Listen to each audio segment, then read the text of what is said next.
legendary. Let's go. Yeah, we top, live with it. Yeah, we going up, ain't no stopping it.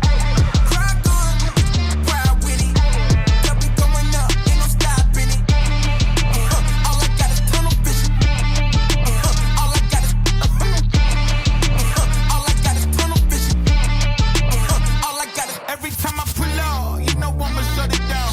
Took some L's in my own, now I hand them out. I got some hitters in my city, but they send them out. Zero tolerance for haters while they run their mouth. I'm about to go when you win it too much, is what it look like. I'm a heavyweight, tell them this is something like, whoa, they see the come on, they think it happened overnight. They try to imitate, I tell them they don't do it right. No, always been a visionary. But the way I'm blacking out, I think it's getting scary. Get a fan by the win, it's hereditary. We don't take a loss here, yeah, we legendary. Gotta kill 'em. Yeah, we top, live with it. Yeah, we going up, ain't no stopping it. Cry good.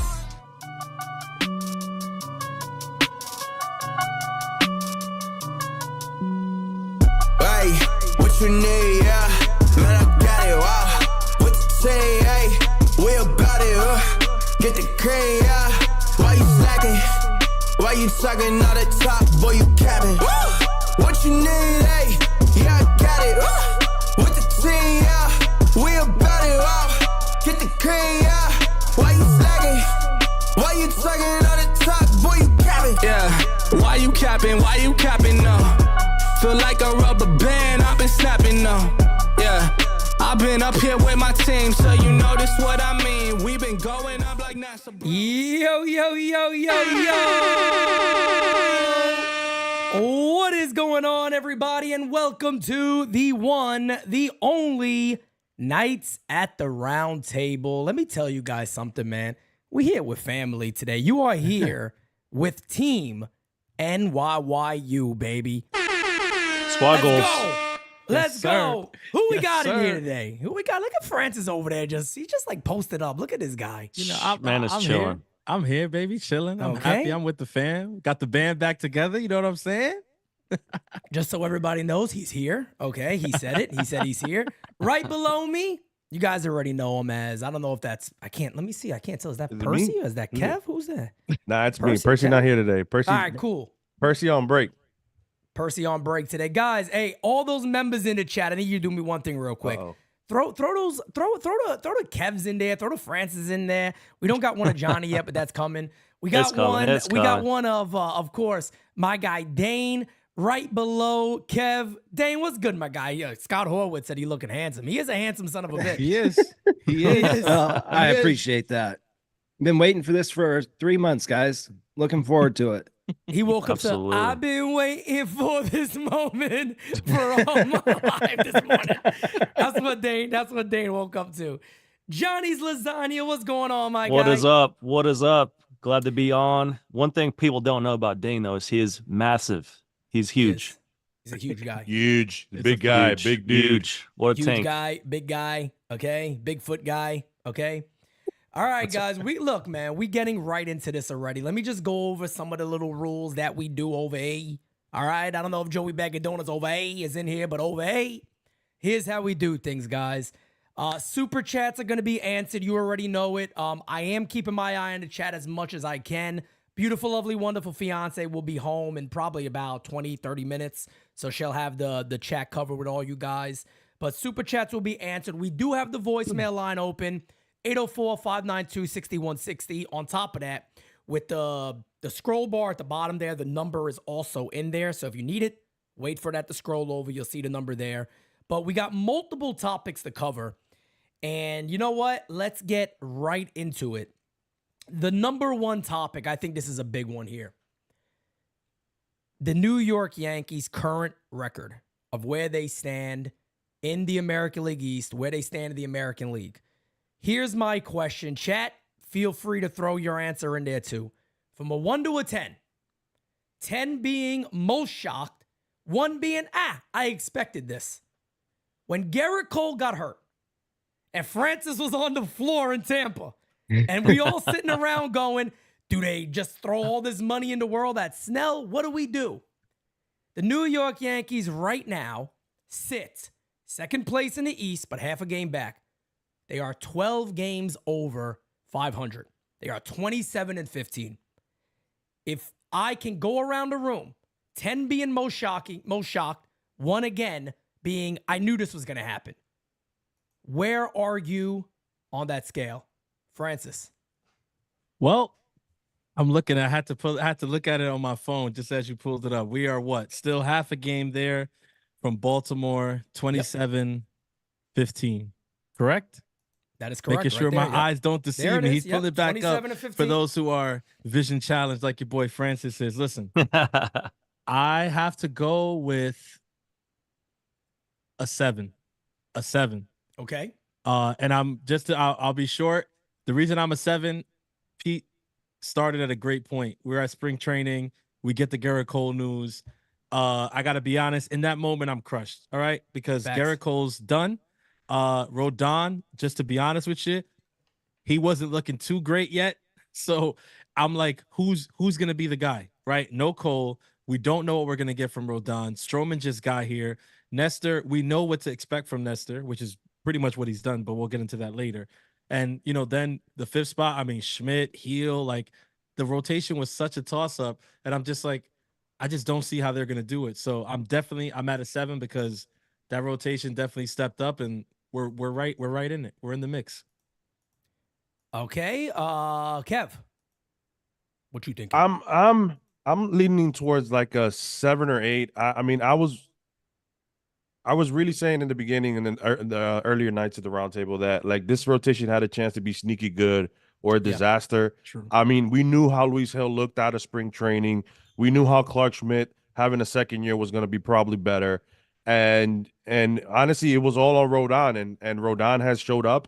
Yeah, he had a bad start last time, but listen, they're gonna have bad starts. It is what it is, right? But Facts. yeah, man, listen, I said that if it was to Rodon had to take over, right, Pete? Remember we said that? And Luis Hill does have the lowest ERA, but Rodon got us started. Yep. And Stroman has been started off very well. He has been struggling.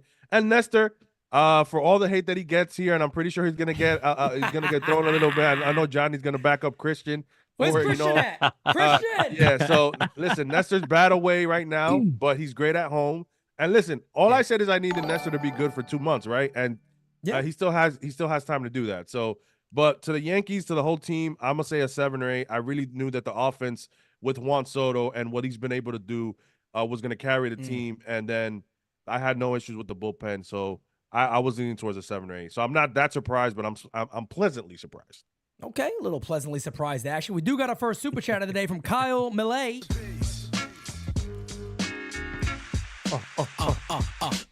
Hi, everyone. Let's win number 28 this year. Also, I can't wait until September 14th, NYYU Day. Can't wait to meet y'all. I want to meet all of you. Well, the good thing is you're going to. You will indeed meet all of us. Connor O'Neill says, now that you guys are all here, who's singing Taylor with Pete? Oh, God. And when we win it all. We found Johnny. He finally showed up for post game. Let's go, Yanks. Right here. This ain't post game. This ain't post game. Ain't no game today. But look, no, I took that upon myself to sing Taylor Swift if the Yankees win, all right? I don't expect none of my team to be there with me. I'm going to do it. I'm going to take the bull by the horns and sing some Taylor Swift, all right? You know what? I'm going to even do it better than that little skinny-ass bitch, all right? So just leave it. I'm going to sing it better than her, too, okay? All right? Because that door is the same thing as she is, all right? Flat Here come the as that. Swifties. I mean, look, Bring them on. Closing in on 200 plus. They can join all they like. That would be amazing. But next we have Johnny. What's your thoughts on the start? Yes, sir. I got to go with a 7. Francis stealing my answers again, man, over here. But honestly, I think the big thing after obviously losing Garrett Cole, like most of you said, was the rotation.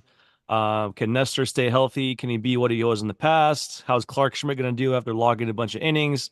Yeah. The previous season, the most he's ever thrown really as a starter.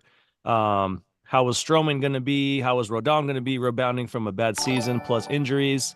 How was Luis Hill going to be after Tommy John? So a lot of question marks. And we're a little bit over a month into the season, and so far all the question marks have been pretty solid, much better than a lot of people expected, including myself. The offense, I'm on the record. I thought they would be a top 5 offense this season in baseball. You're going to add a Dominguez here soon, hopefully within the next month or two, which is only going to make it that much better. Hopefully some of the guys who've been struggling can pick it up a little bit, but we're right there with the Orioles, who we thought were going to be tough, just like they were last year. So definitely exciting. 27-15, really not a whole lot to complain about. Much better than some of us expected. I think they're on a pace to win in the mid 90s in terms of the amount of wins. So I think I had 92, 93-ish. They could possibly do 95 to 97 at this pace. So very encouraging. Really good to see a lot of the guys who we had question marks about performing at a much higher level than we expected. And I'm excited to see how the rest of the season goes. It's going to be really fun. What was your number? What was your number from 1 to 10? 7. 7. Oh, that's right. You said Francis. Francis copied you. That's right. Yeah, he looked at my he looked at my answers, man. I gotta cover my answers. He reads minds over there. That guy. He reads minds over there. He reads minds over there. My brother Rob Thompson with the big super chat. My guy. You're the best around. Nothing's gonna ever keep you down. You're the best. What's good, fellas? I want to raise money for the channel by playing Johnny Lasagna in a friendly game of MLB The Show. But he's been treating me like Glabass and not answering my DMs. Oh, man. Glad to see you on. I'm telling you, Hey, cats will get called out at NYYU. We don't play over Hey, there. I launched a tweet the other day. Pay close attention. It's not personal. I'm horrible with DMs. I'm horrible with them on Instagram. I'm horrible with them on Facebook. I'm really bad with the messages, so it's nothing personal. Go find that tweet. But I'm going to find you in my messages right now. I'm going to start digging through. I haven't played MLB consistently in several years, so you're probably going to beat my ass. But if it's for charity, I'm down to get my ass beat and humiliated for a good cause. So I'll hit your DMs. Damn, don't tell Diddy that. Hey, yo. I mean, you said you down to get humiliated. Hey, yo. Hey, tell you. yo, don't say that too loud. Diddy's Dang. ears perked up real quick. Hell yeah. He started just doing this right here. He said, Take that, He started looking around and shit. Dane, Can't your stop. turn, I'm at my a- guy. I'm about a 7.5. I had real questions about the rotation. I was very much doubting Carlos Rodon. I didn't know how Heel was going to come back from How Tommy dare John. you. Yeah, you said that a few times this winter. I had confidence in the offense, but we had a very tough schedule the first couple months. And if we were over 500, I thought that would be a pretty good place till Cole got back, and we're doing a lot better than that. I'm very surprised. Yeah, you're right. Look, man, when that news happened, I think it's tough, right? Because you're so happy for the season to begin. The New York Yankees pick up Soto. And I think the only reason, I even remember the first show, a lot of us sat here and we said that we thought what would basically happen with this team is that as long as the starting rotation is good enough, we believe with the addition of Soto, Judge, Verdugo, that this lineup is going to be able to win ball games for this team. Now, it's kind of been a little bit opposite on that. The starting rotation has been so damn good. The offense has kind of lacked a little bit, but I think we're maybe coming to that head now where these guys are going to be doing all that together. So for me, that's 7. That 7 really sounds nice, but I'm going to go even higher. I'm going to give it an 8 flat. I am very surprised because let's not act like it would be shocking right now if the Yankees rotation was bad. I don't think anybody here would be shocked if we're sitting here going, we need starters. Forget offense. We need at least 2 starters in this rotation. And we're going to get into the pitching, but they've been great. I kind of put my head out there for Carlos Rodon. I really believe that he's going to have a bounce back. A lot of the stuff that people were saying about him when it came to he can't handle New York. He's Carl Pavano. He's in the Sonny Gray category. I'm sitting there going, I just don't believe that. I don't believe it. And I think he's going to want to prove to the fans that he can be the guy that we thought we were getting. And then, the Cole situation happens, and now you're really kind of up in the air. But I think we can all sit here and say the New York Yankees are right now in a somewhat surprising spot without Garrett Cole, the reigning Cy Young winner. I don't know how you couldn't be happy with where the Yankees are right now. Are there things you could nitpick? Of course. But as it stands right now, the team is a half game behind. Again, I'll just pull it up for everybody right here to see. They got a plus 54 run differential, which is the best in their division. They're 27-15, half a game behind the Baltimore Orioles. Again, I'm an 8. I'm an 8 because I am pretty shocked that the Yankees are where they are. 100%. One of the things I said before the season was I thought they would be a team that had to win games 9-8, 10-9. Yeah. Going to have to score a bunch of runs, going to have to overcompensate for a struggling rotation. And I'm very pleasantly surprised that the best part of the team has been the bullpen and the starting pitching. The offense kind of went through a lull a couple times, and we were kind of like, what's going on against the A's? And I think before the Brewers series, I think when we were playing Baltimore or whatever, a couple times against Baltimore, struggled to score runs. But the part that we were the most skeptical about has now become the strength of this team, and hopefully it can carry us through the rest of the season. But I think the offense is going to be top 3, top 5 in all of baseball, and hopefully carry us if the pitching is due for some sort of a regression here in a few months. Yeah, no doubt. Francis, you want to add anything? Yeah, I mean, I'm glad that Johnny said it. If we're reading the tea leaves, the way that the season started, we didn't have our pitching carrying us, but they actually have. Now, baseball is a very fickle sport in that you can't count on the rotation to do what they've done thus far the entire way, the rest of the way. So it's kind of perfect that the offense has kind of come on as of late, so that when starters do take a step back or have rough outings, they can start to, pick those starters up. Because let's be honest, throughout the first month and a half, almost 2 months of the season, it's been that rotation that's really kind of picked us up. I mean, if it wasn't for, the pitching that we got in the third game against Baltimore, we might have got 4 games swept out there. 100%. But it was a shutdown performance. And, we've won a couple games like that where it's just been big performances from starting pitching that, really kind of lead the way. So piggybacking off of what Johnny said, let's hope that the offense catches fire and the rotation can piggyback off of them a little bit. Facts. Kev, anything to add? No, I mean, just you guys all said everything that a lot of us have been thinking, and honestly, the great surprise of this, and to us, it's not a surprise because we were in Tampa and we were seeing how good he was Luis Hill. Luis Hill, I just looked; he's top 10 in ERA in the American League, and he is top 20 in WHIP, which is huge for a guy who has control issues. So, I mean, if this is the Luis Hill that we're gonna get, it's gonna be tough to take this kid out of the rotation, honestly.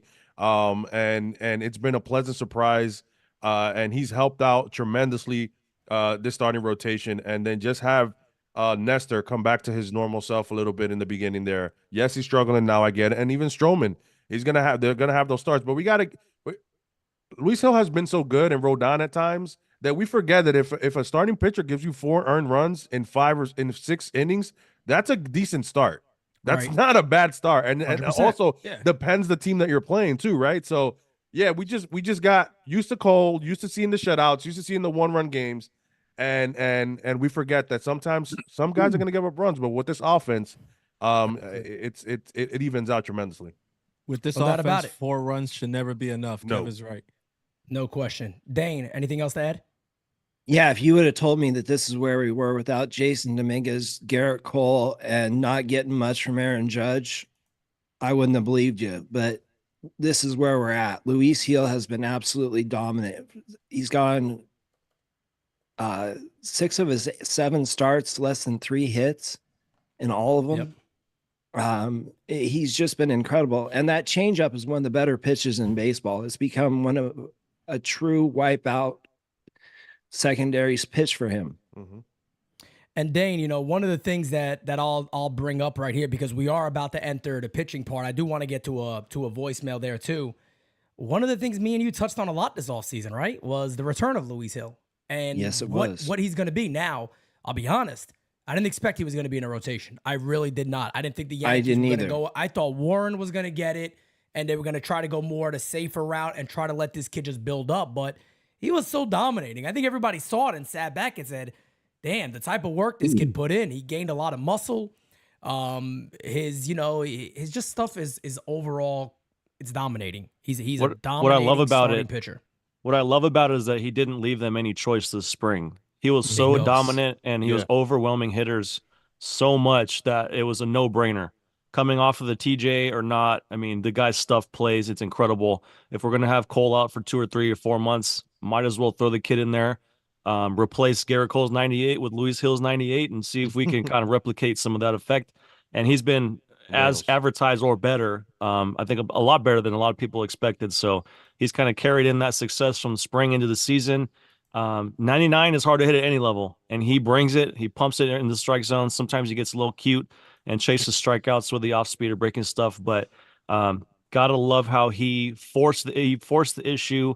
He made the organization make a decision to put him in that rotation, and he hasn't looked back. So very exciting to watch, and hopefully he can continue. Can I just give a quick cool stat about it? And Please, you're going to like the names on the top 3 in the league, batting average against. Number 1, Pete's going to love this guy, Dylan Cease.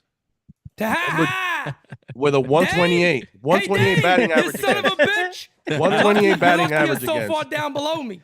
Guess who's number 2? Guess who's number 2? Who is it? Our guy, Luis Hill, with a batting average against a 144. And the third spot is by Ronel Blanco at 163, who threw a no-hitter. So, I mean, listen, that's some great fucking company if you tell me so. Hell yeah. No doubt. No, I'm happy. I'm happy you actually said that. No question. But let's get into the first voicemail. Then we're actually going to get into the New York Yankees pitching to begin the year. But I told you guys, voicemail, the number is in the little text scroll at the bottom. But again, it's 804-592-6160. We're going to try to play these throughout, get to as many as possible. You guys have already loaded us up with voicemails. But let's go ahead and get to the first one. Here we go. Hey, next to the room, people. Macho King in the house. Oh, you fools on the underground. We're on the journey to space. He's always on point. If you would have told me last September we'd be 27-15 and a half a game out of first place, I'd say sign me up, yeah. The coverage has been great and props to the NYYU team, the chat, and everyone that supports the U. He has been great in holding it down like an ace, and I believe Rodon's best work should be ahead of him. I could see a 12-6 record returning to his 21-22 form. Stanton is overdue to hit the IL like a turtle on his back. And DJ Manula is like a mummy that never had a prime ticket. So is our guy now, and Judge is on the rise. Verdugo's our diggity dog. And Baboon is still a jabroni. We want to see more styling, profiling on this team, and oozing machismo, Imperio Malvado, no galletas, mango, chicharrón, seguro a los malos. Ooh, yeah, magia. I love that guy. What an animal. He is indeed the cream of the crop. Go. Top shelf. Rise to the top, oh yeah. He's the cream of the crop, man. There's nobody like Macho. We got a super chat from Aaron Rodgers. Shout out to NYYU. Best place for Yankees content for the fan, by the fan. Appreciate you, Pete, Francis, Kev, Mario, Dane, Johnny, and of course, Jira, the beautiful, lovely, wonderful fiance. She should be in the chat pretty soon, guys. The man. But,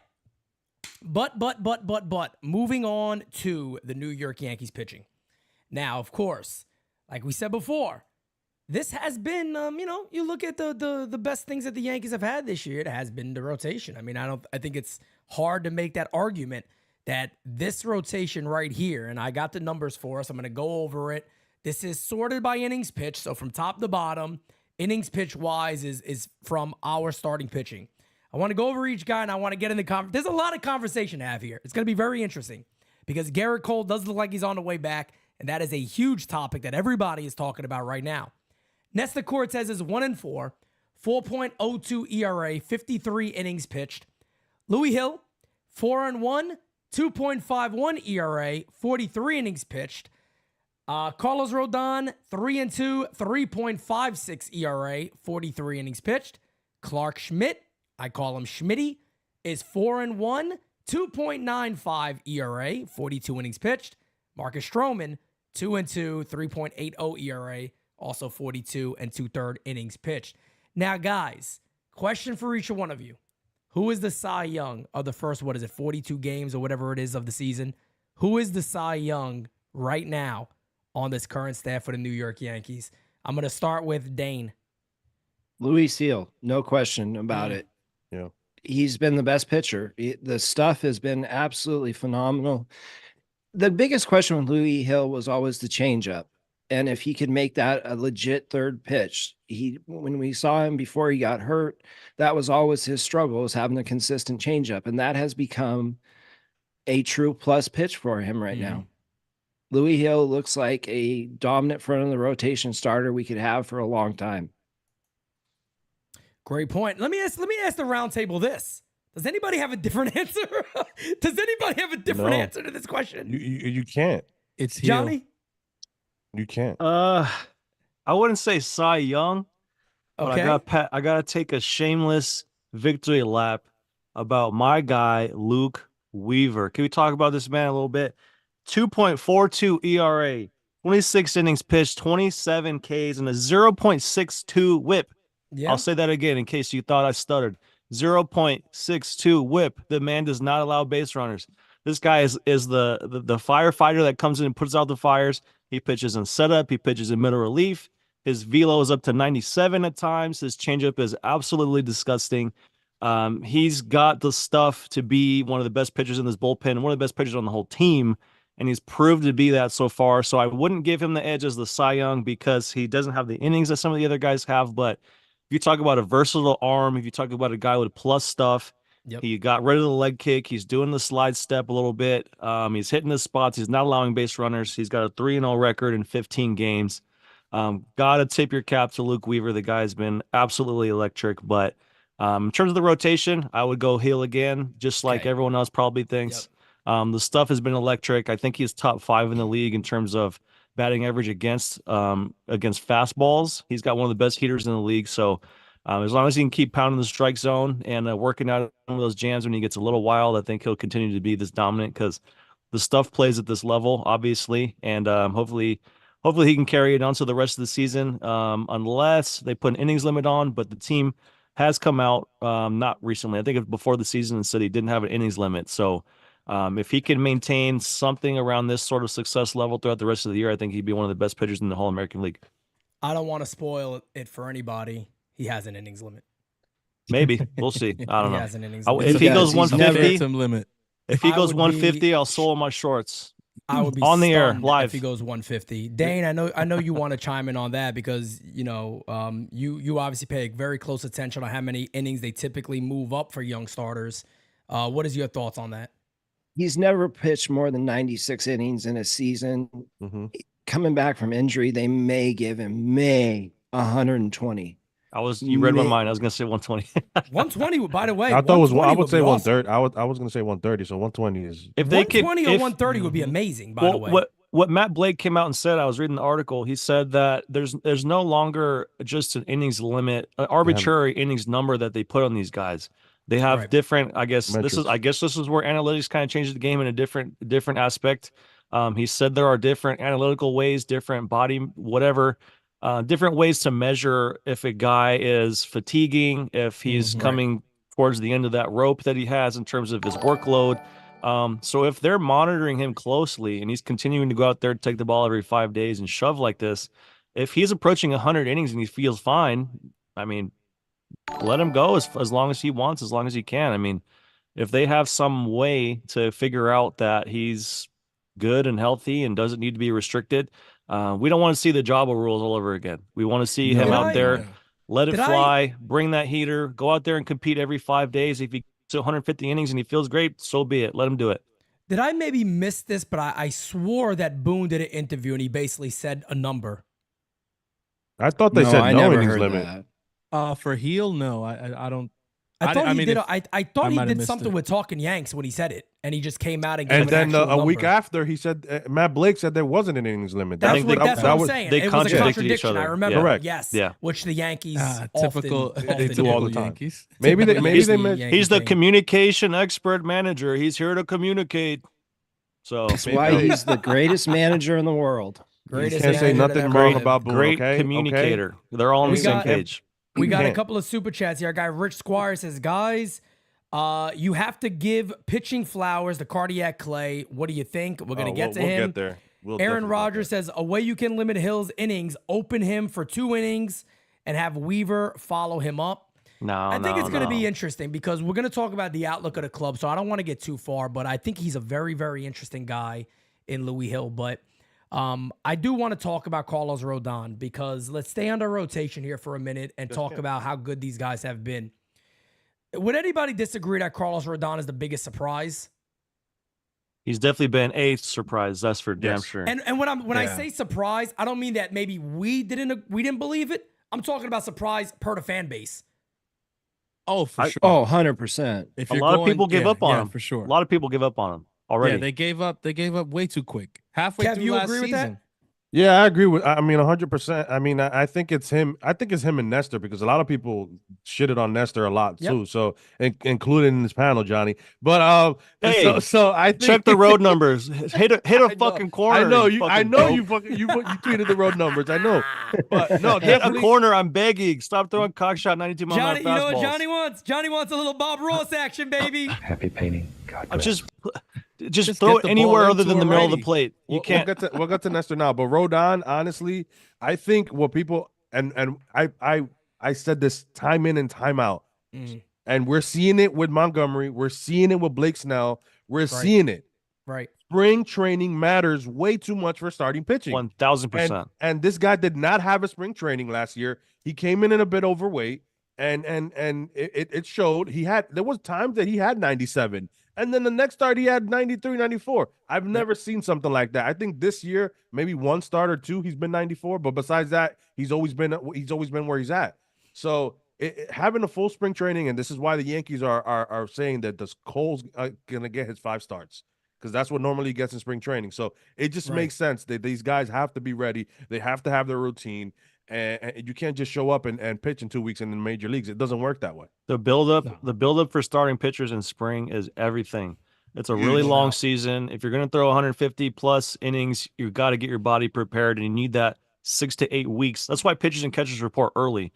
That's why you see these guys on Instagram throwing at these pitching labs. That's why you see guys doing all this stuff, picking up a baseball in I don't know, November or December during the holidays when the season just ended, because it takes time to get your body prepared for that workload. So, I mean, it's unfortunate that a guy like Garrett Cole kind of got burned this year on the injury front, but that's a guy who was very durable. He takes his routine very seriously. And we kind of saw this year, like Kev said, with Snell and Monty, how important that spring is. So the fact that Rodon got to camp early, he got in better shape, regardless of how he did it. He said he was just playing with his kids or something. He didn't notice, but come on. He put the effort in. Yeah, he changed his diet. He got the cardio in. He built his endurance. Whatever situation with his back that was some deteriorating back issue. It seems he's kind of figured out how to manage that because he's out there. The torque looks good. He's pumping that fastball up to 98, 99 this season, like we knew he could in 2022. So it's great to see that he took that spring and got his body back in shape, got his arm back in shape, came as a man on a mission, and now he's reaping the benefits of it. So it's very exciting to watch. No doubt about it. And, obviously, I'm a big fan of Carlos Rodon, but one of the main things that I'm so happy to see from him is, again, the confidence. You could just see the confidence throughout this year building on this guy. One of the things we noticed in spring training was Rodon would have his head down a lot, and it was weird. It's like, I don't know what it is or whatever. And to be honest with you, it's funny because when we all sat above him and started yelling to him, he walked by with his head down. It was almost like a thank you. Like, wow, that's the first time I've gotten that this spring. Like, nobody has said, hey, Los, we want big things from you this year. We love you in New York. It's like nobody said this shit to him. That's the one thing we all said. We're like, this dude looks like somebody who maybe doesn't even belong here. Like, is he even fitting in? There's no merchandise anywhere of the guy. It's like, does this guy even play for the team? And just to see him come out and take the ball, look good, have a couple of innings when he's walking off the mound with a strike and he lets out that roar that we've been waiting to hear and waiting to see as a Yankee. Sitting here thinking the velo's there as his weather warms up a bit. This is one of those guys that might be even stronger and better moving forward. for this team. And how can you not be excited about what he's going to do, what his potential could be moving forward? I'm just extremely excited about the way he started the year, and I expect him to continue it and be even better as the season goes on. I think the part about Rodon that I'm really excited about is the pitch mix. He added that cutter, and it's a reliable third pitch, but you're also seeing him add in a couple curveballs, couple changeups. It's not just fastball slider anymore. That's right. And I think that's a better way to keep hitters off balance. I think he's going to have a really strong summer, and it wouldn't surprise me if we saw him hit 100 this summer. Yep. Yeah, that shouldn't surprise anybody. That changeup, like Dane mentioned, though, is a huge addition to his arsenal, because with the cutter, slider, curveball, they're all breaking the same direction. Heater is pretty straight. So as a hitter, you're looking at something that's going to, as a right-hand hitter, you're looking at something that's going to break in towards you. You're looking for something straight. Now with that changeup is going to dive down and away from you, and you got that third option to think about. So adding that little bit of doubt in hitters' minds has been huge for him. And I think even when he is throwing that 94-ish, 95-ish fastball when he's starting the game, I think because you got to think for that possible changeup, it's kind of got a little more hair on it. It's kind of getting up on you a little quicker because you got something else to think about. So that's definitely a huge addition from Rodon with that changeup this year. No doubt about it. They give such a different look, and it obviously, makes him much more deadly. Guys aren't sitting back and waiting. You see a lot of guys late. You see a lot of guys missing. The cutter has been absolutely huge for him this year. Going inside the righties. Cutter, on the other hand, for another starting pitcher I want to talk about, Nestor Cortes, isn't always the greatest. It's a pitch that a lot of guys sit on. He reminds me of a matchup guy at this point. You almost look at the matchup and you get concerned. Again, when he faced off with Tampa, you're sitting there thinking Isaac Paredes, Yandy Diaz, Arozarena. Is he going to be able to get that cutter in enough? Is he going to be able to hit the corners like Johnny was talking about? He wasn't able to. This is a funny question because how good the Yankees are right now. Are you upset with Nestor's year so far, or are you surprised at Nestor's year so far? I'm going to start off. I'm overly surprised at Nestor's year so far. I was one of the guys that was kind of saying, he may not even make the rotation. Does he even belong in a rotation? Dane, we were sitting there going, maybe Warren makes the rotation over him. They move him or something. So my thing with Nestor, the guy is 1-4, I get it. 4.02 ERA. He's been aces at home. He's been horrible on the road. Whatever that may be, I don't know.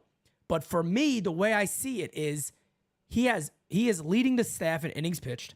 He's at 53 and 2/3 innings pitched. He's eating innings at least. Would everybody here with Cole healthy have signed up for Nestor Cortes just to eat innings? Yep. 100%. So, Francis, I'll throw it over to you. Surprised or not? I won't say surprised, but I think you mentioned are we upset with Nestor? I don't think we can be upset with Nestor. I think at the end of the day, we spoke about this last night on DS. And the way I see Nestor, bro, is pretty much like this. It's about expectation. And coming into the season, I had the same expectations for him that I've always had for him. Keep us in the game, right? Pitch into the sixth inning. I don't need him to pitch through 6 innings. I'm not expecting him to, because a lot of times that's just not where he's best at later in games. But get through 5 innings, get us into the 6th, and give up 3 or less.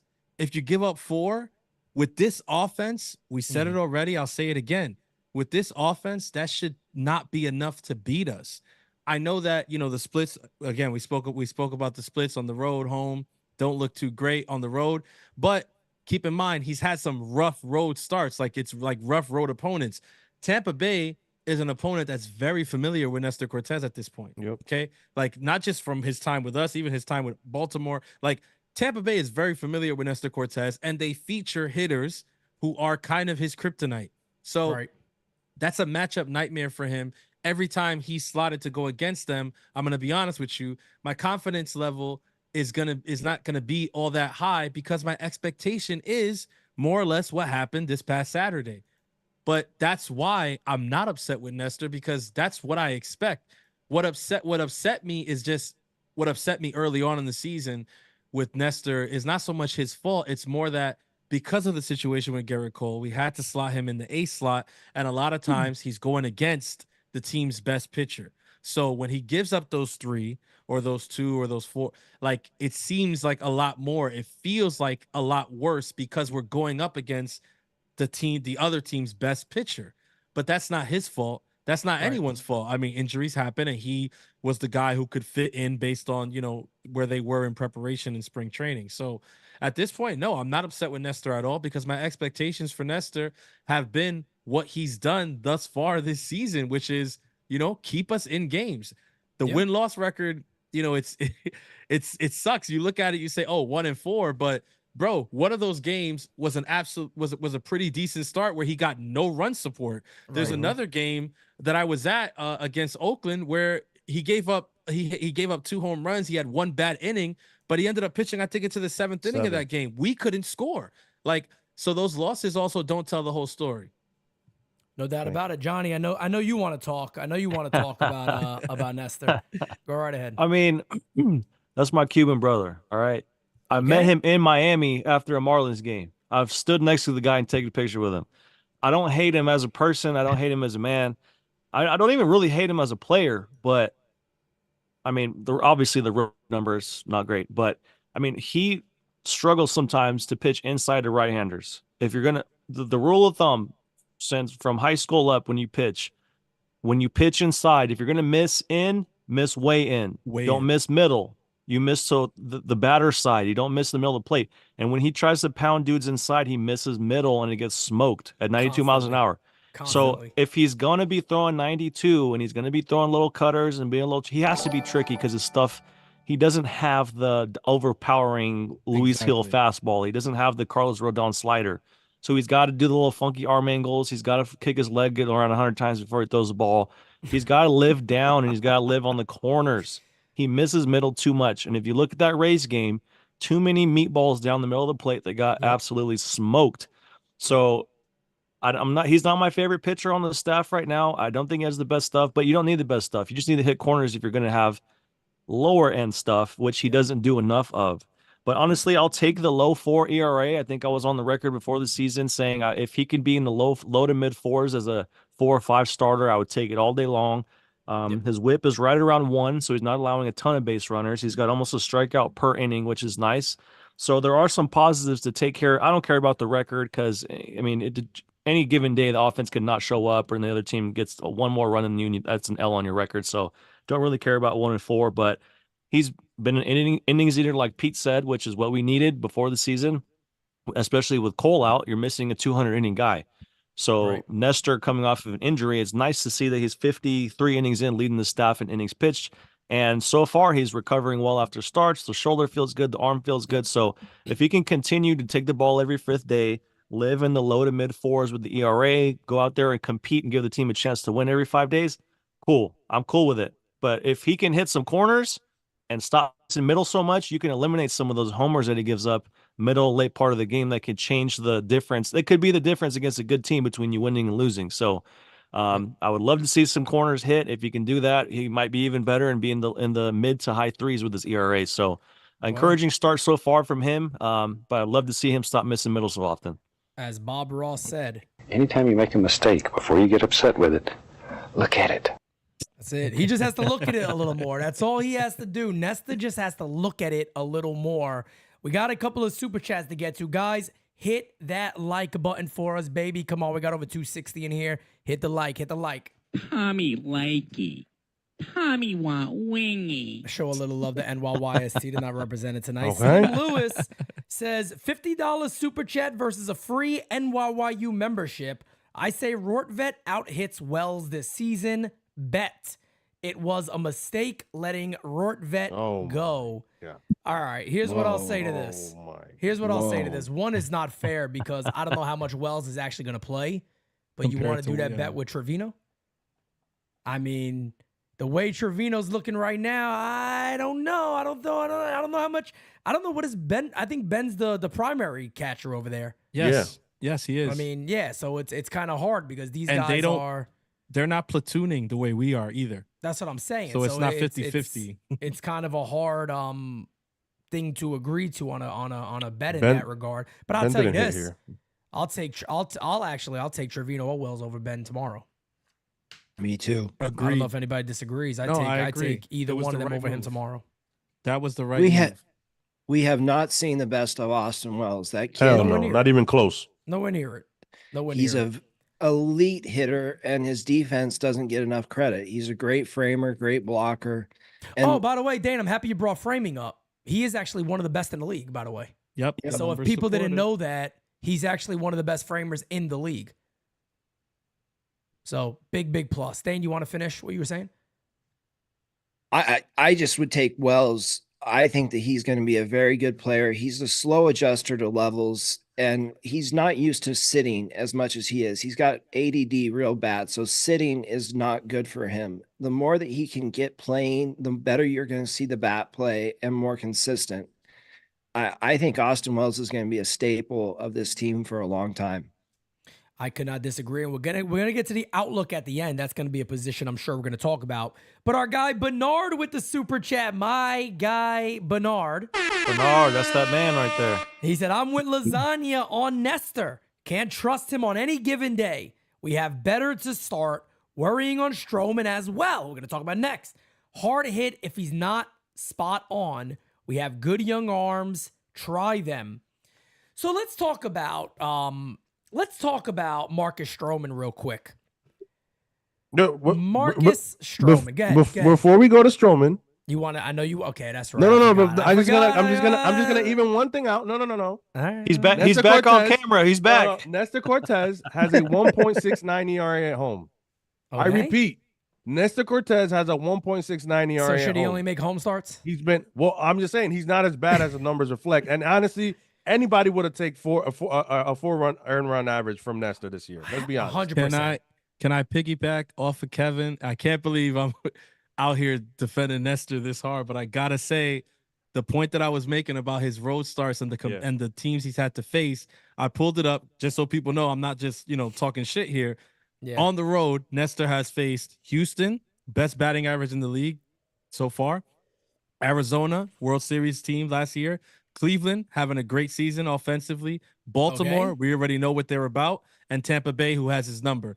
Those are his 5 starts on the road. And those are 5 super difficult opponents for him to have to face on the road. So, again, it's not to excuse it completely because, bro, you got to win games home, on the road. It doesn't matter what color jersey you're wearing. We need you to keep us in games and help us win them. But the first 5 road starts for him out the start have been freaking hell. So hopefully he gets a soft landing here in the future and he can start changing those numbers. By the way, it looks like Baltimore just lost. So we are going to be right there on the division. Funny how that happens while we're doing a show. Toronto wins Beautiful 3-2 in extra innings, says Roberto Cruz. Thank you guys for that. Couple of more super chats before we move on to Marcus Stroman. Austin says, shout out the Stat Guy Rye getting a shout out. Stat Guy Rye, SGR. This is at Mustache Griffey.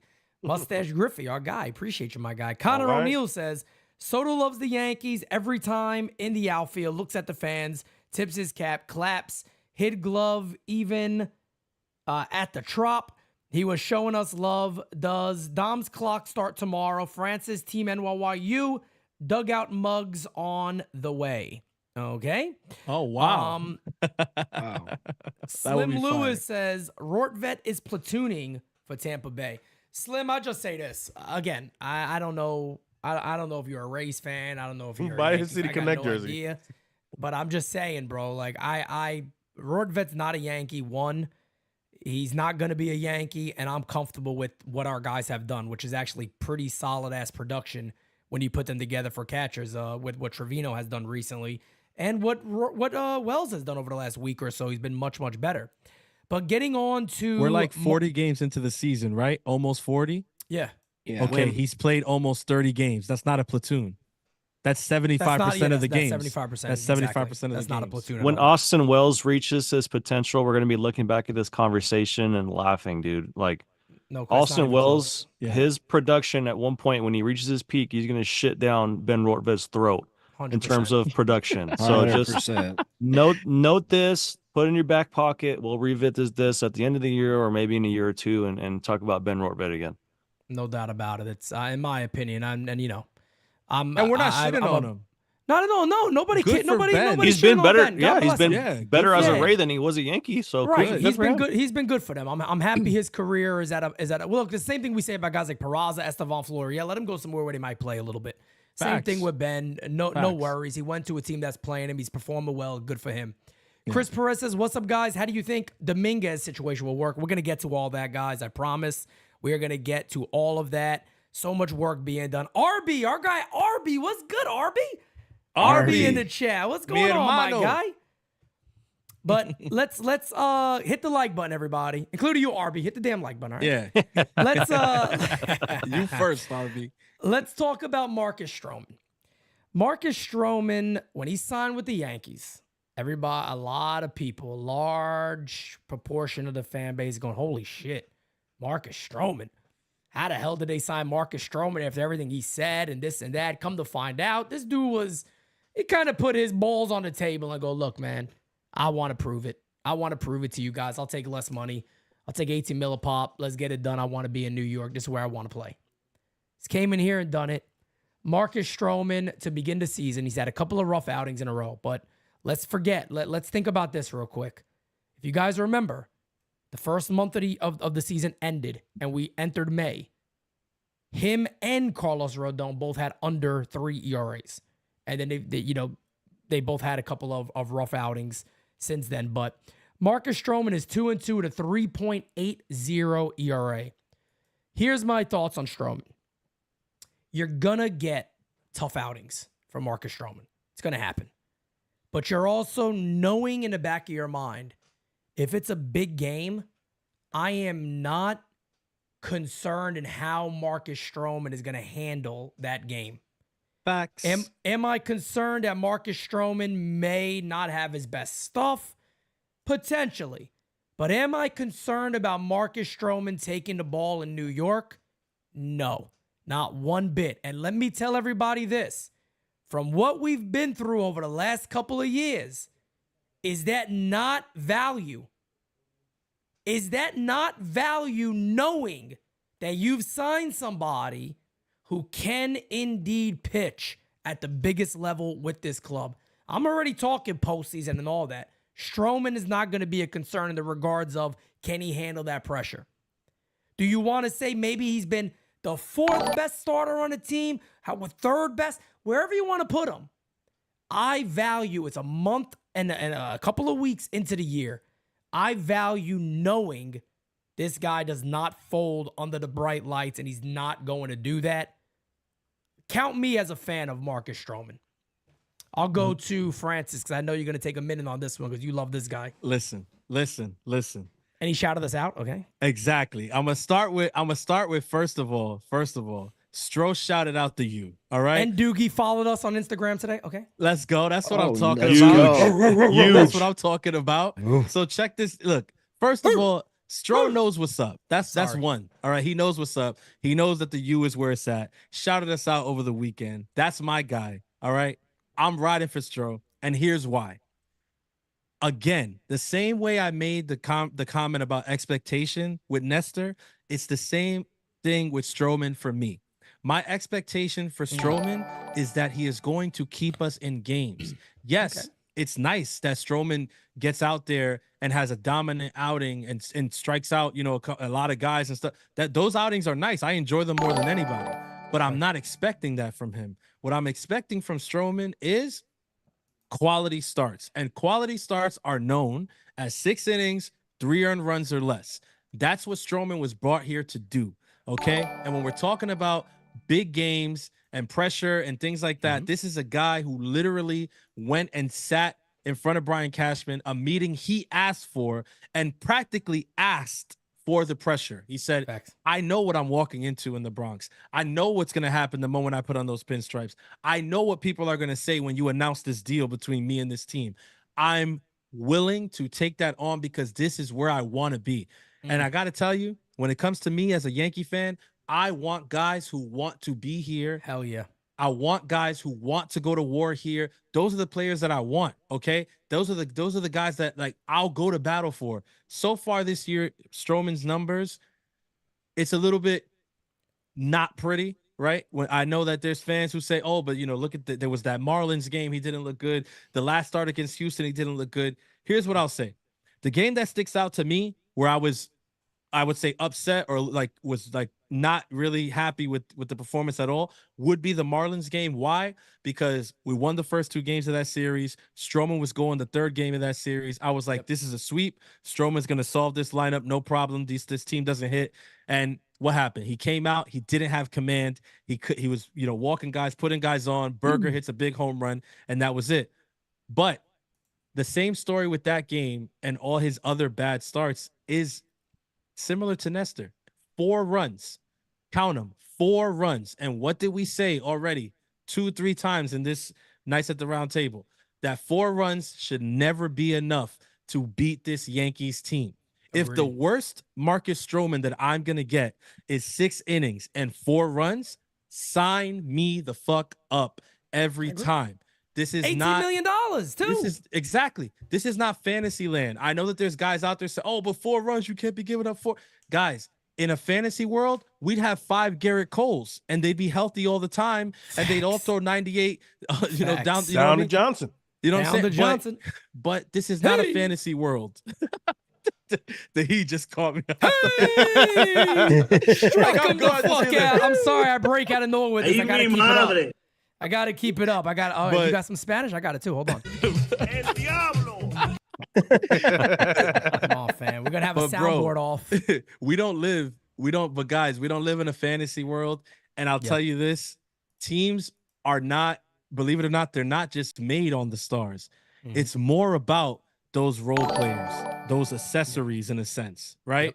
It's beautiful to have Garrett Cole go out there and dominate. Beautiful to have Heel go out there and dominate. Beautiful to have Aaron Judge. Beautiful to have Juan Soto. But the championship teams are the teams that get production from the other guys. And Marcus Stroman is one of the best other guys you can have in your rotation. I don't care. Argue with a wall, okay? Francis is riding for Stroman, and so far, I think he's been more than good enough. I love it. Pause for a second. Let me get a couple of super chats here. Crackle Nuts says mid card is here. What is up, guys? What up, Crackle Nuts? You know we love you, my guy. Can't wait to see you in September. Can't wait to see you. Slim Lewis again says Rortvet 3 at bats versus left-handed starters. Anyways, thank you. Anywho, I think Beater and I think Beater and Warren will have big roles by the end of the season. Not as worried about Stroh and Cortes. We're gonna get to that when we talk about the outlook. Twiggy, welcome to the U, has become a member. We appreciate you. Crackle Nuts again says Stroh and Doogie are killers. Love the swag they show. Izzy says Nights at the Round Table. All my favorites are here talking. We love you too, brother. Thank you. Bernard says Torres wants desperately to be a Yankee. We keeping him because of that. He'll take under market to play. Are we keeping Glaber? We're going to get to that. We'll get into offense right after this. No, God, please, no. Well, there's Kev's answer. We are gonna get to shit. You know what? See, my brain doesn't work well, so let me just put we were just finishing on Stroman. I just want to say this real quick. Hey, yo, you bastards! Why are you torturing me like this? Why? That's what it is with Glaber. But I got a couple of hit the like button, guys. You got 380 in here. We're not going anywhere. We're taking our time today. We got a lot of stuff to cover. Gonna get to more voicemails, but I still want to keep it around here with Marcus Stroman. One more thing too that I personally want to add before I get to Kev is Marcus Stroman. Again, keep in mind when you talk about him, he wasn't signed to be Garrett Cole. He wasn't signed to be that guy. He was supposed to be a mid-rotation arm, whether it was 3, 4, however you saw it. He signed for under market value. I had somebody in the chat going, he was overpaid. Under market value, overpaid. Not everybody said this, but I've seen this before. $18 million what Stroman has given you as of right now. And if he continues this, good outing, poor performance, good outing, you take it. You would take it all day at the amount that he signed for. But Kev, what are your thoughts? And then we're going to turn it over to Dane and then Johnny. Yeah, when it comes to Stroman, there's so much that he brings to the New York Yankees that is not quantifiable in metrics or in spreadsheets or in Statcast or in Savant or in XWOBA plus WRC FFIP, Stuff like plus, whatever the okay? fuck you want to call it. Stuff plus. The swag again, the super chat. I forgot who mentioned it, but the swag that he brings in, he's the first guy in the dugout in the dugout when the guy's coming out of the game to dap him up. The energy that he brings, he's the Doogie of the starting rotation. Yep. So I mean, all that, and then you add the price that the Yankees are getting him. He wants to pitch in New York. He ain't afraid of dick. And then you got him over here pitching over to you got him over here pitching to a 3.8 ERA after a few bad starts. So Correct. Listen, like my guy Francis said, I'll take that all day. And another thing, his ground ball percentage, which I love, but he pitches to contact, and the Yankees have been a little bit sloppy here and there when it comes to defense, and that'll clean up towards the middle of the year, right? But I have no worries when it comes to Stroman. I knew this guy when a guy wants to be here, and he's a career 3.6 ERA guy anyway. So why is everybody mad if that's what he's going to give you? If he's a 3.6 ERA guy in this year, why are you mad? He's the third or fourth guy in our rotation. Can I give you a spoiler on this real quick? Why people are mad? And then we got a super chat that's directed at you, Kev. I'll tell you any second. People, believe it or not, there's still a lot of people out there that would like to see Stroman fail. Yep. And that's just the truth. Even though he's on their team, which even is though he's fucking on their crazy, team, bro. that's just the truth. There's a lot of people out there, and look, when he signed, what did I say? Dane, I think you were with me on a lot of lives in the offseason. I kept saying it about him. We can forgive, but we're not going to forget. Right. But let me tell you one thing right now. I'm not rooting on this guy's downfall at all. I want to see Marcus Stroman dominate the rest of the way. I really like this guy being on this team. I think one of the biggest undervalues that Kev just mentioned, I'm happy he did, is what he's meant to this clubhouse. When is the last Yankee we saw on an off day rocking like an old school vintage 98 t-shirt? Never. Just chilling. Just chilling there, untucked, and they're just, all right, yeah, it's cool. It's loosened things up a little bit. He's brought that to this club. And if people thinks, let me tell you guys this real quick. These guys see each other more than they see their families. So think about being around certain people every single day. Don't you want don't you want to be a little loose? Don't you want to understand that, yeah, man, I can rock my chain. Look at those pictures. When the hell did you ever see the Yankees take spring training pictures with a dude with a grill and multiple chains on his neck? And it looked absolutely stunning, by the way. It was the most fire picture from spring training. Shout out to Doogie. Shout out to Doogie. These guys are changing the culture of this club, and there ain't nothing wrong with that. Nope. So for some people, I still see it. Some people, wanting this guy to fail or acting like, I told you, he sucks, he shouldn't be here. That's why. Take it easy. Take it easy. But Kev, this is to you from Connor. Kev, hit that Mario. Hi, Mario. There it is. Dane, give us your thoughts on Marcus Stroman. I was live with you when we found out about that signing. I hated it in the beginning, and then we found out that he opted out of more money and took less.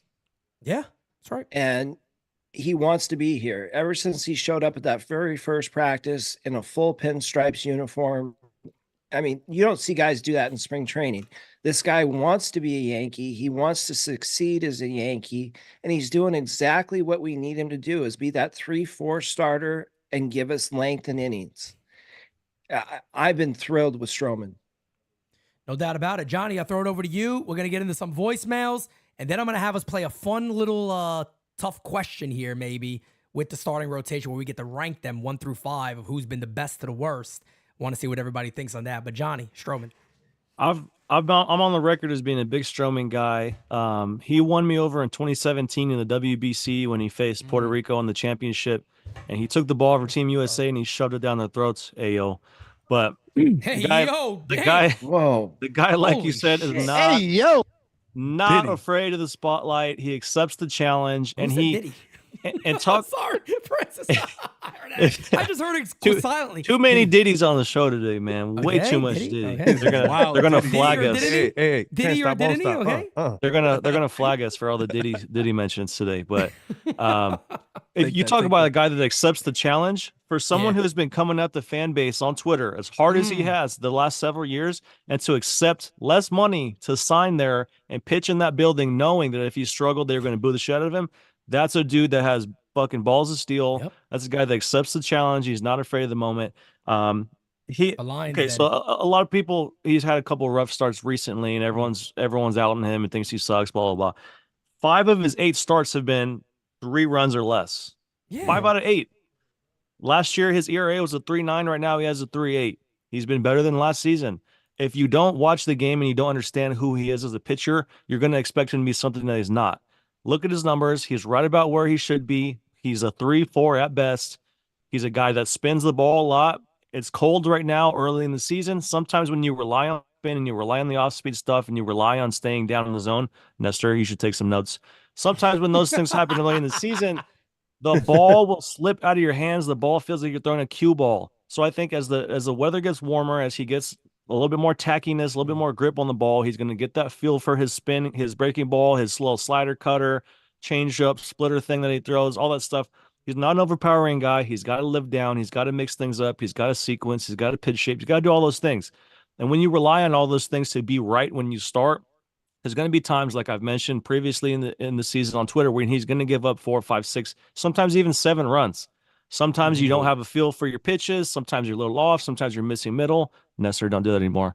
So there's times when Stroman's going to get smacked, and you got to understand that's just part of who he is, and he's going to rebound. He's a spin guy. He pitches the contact, and he's coming to the AL East. There's some tough offenses in there. The ballparks are not conducive for giving up fly balls or giving up a lot of offense. The ballparks, I mean, other than Baltimore's new left field, which is stupid. Other than that, it's some of these ballparks in the AL East are a launching pad. So when you're a guy that has to rely on location and spin and all those things, when you miss middle, it's going to get smoked because you're facing the Orioles. The Red Sox can hit. The Rays can hit. The Blue Jays can hit. So it's those things are going to happen. But over the course of the season, we're hoping he goes about 150, 160 plus, ERA in the mid to high 3s, and that's all we need from him because Garrett Cole's going to come back, and we're going to have, some of our workhorses back doing what they do. But no doubt, got to be aware that this is who Stroman is, and there's going to be some better starts right around the corner. Indeed. Everybody in the chat, I need you to do me a quick favor, man. Hit that like button for us. We need to break past that 300 mark. We're sitting at about 290 right now. Let's break past that 300 mark. Share this out to your friends.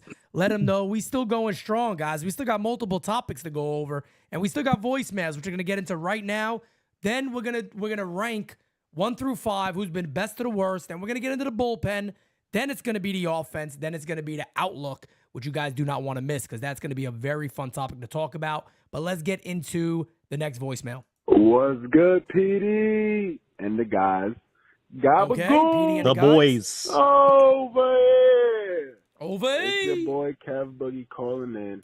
And I just want to say first and foremost, you guys being all here right now, I look great. I'm so happy with how everything has gone to start the year thus far.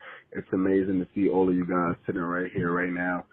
And I know I'm saying this before the stream, but I already know you guys are going to look amazing up there. Y'all about to do y'all thing, and I'm extremely excited for y'all to be doing the stream today.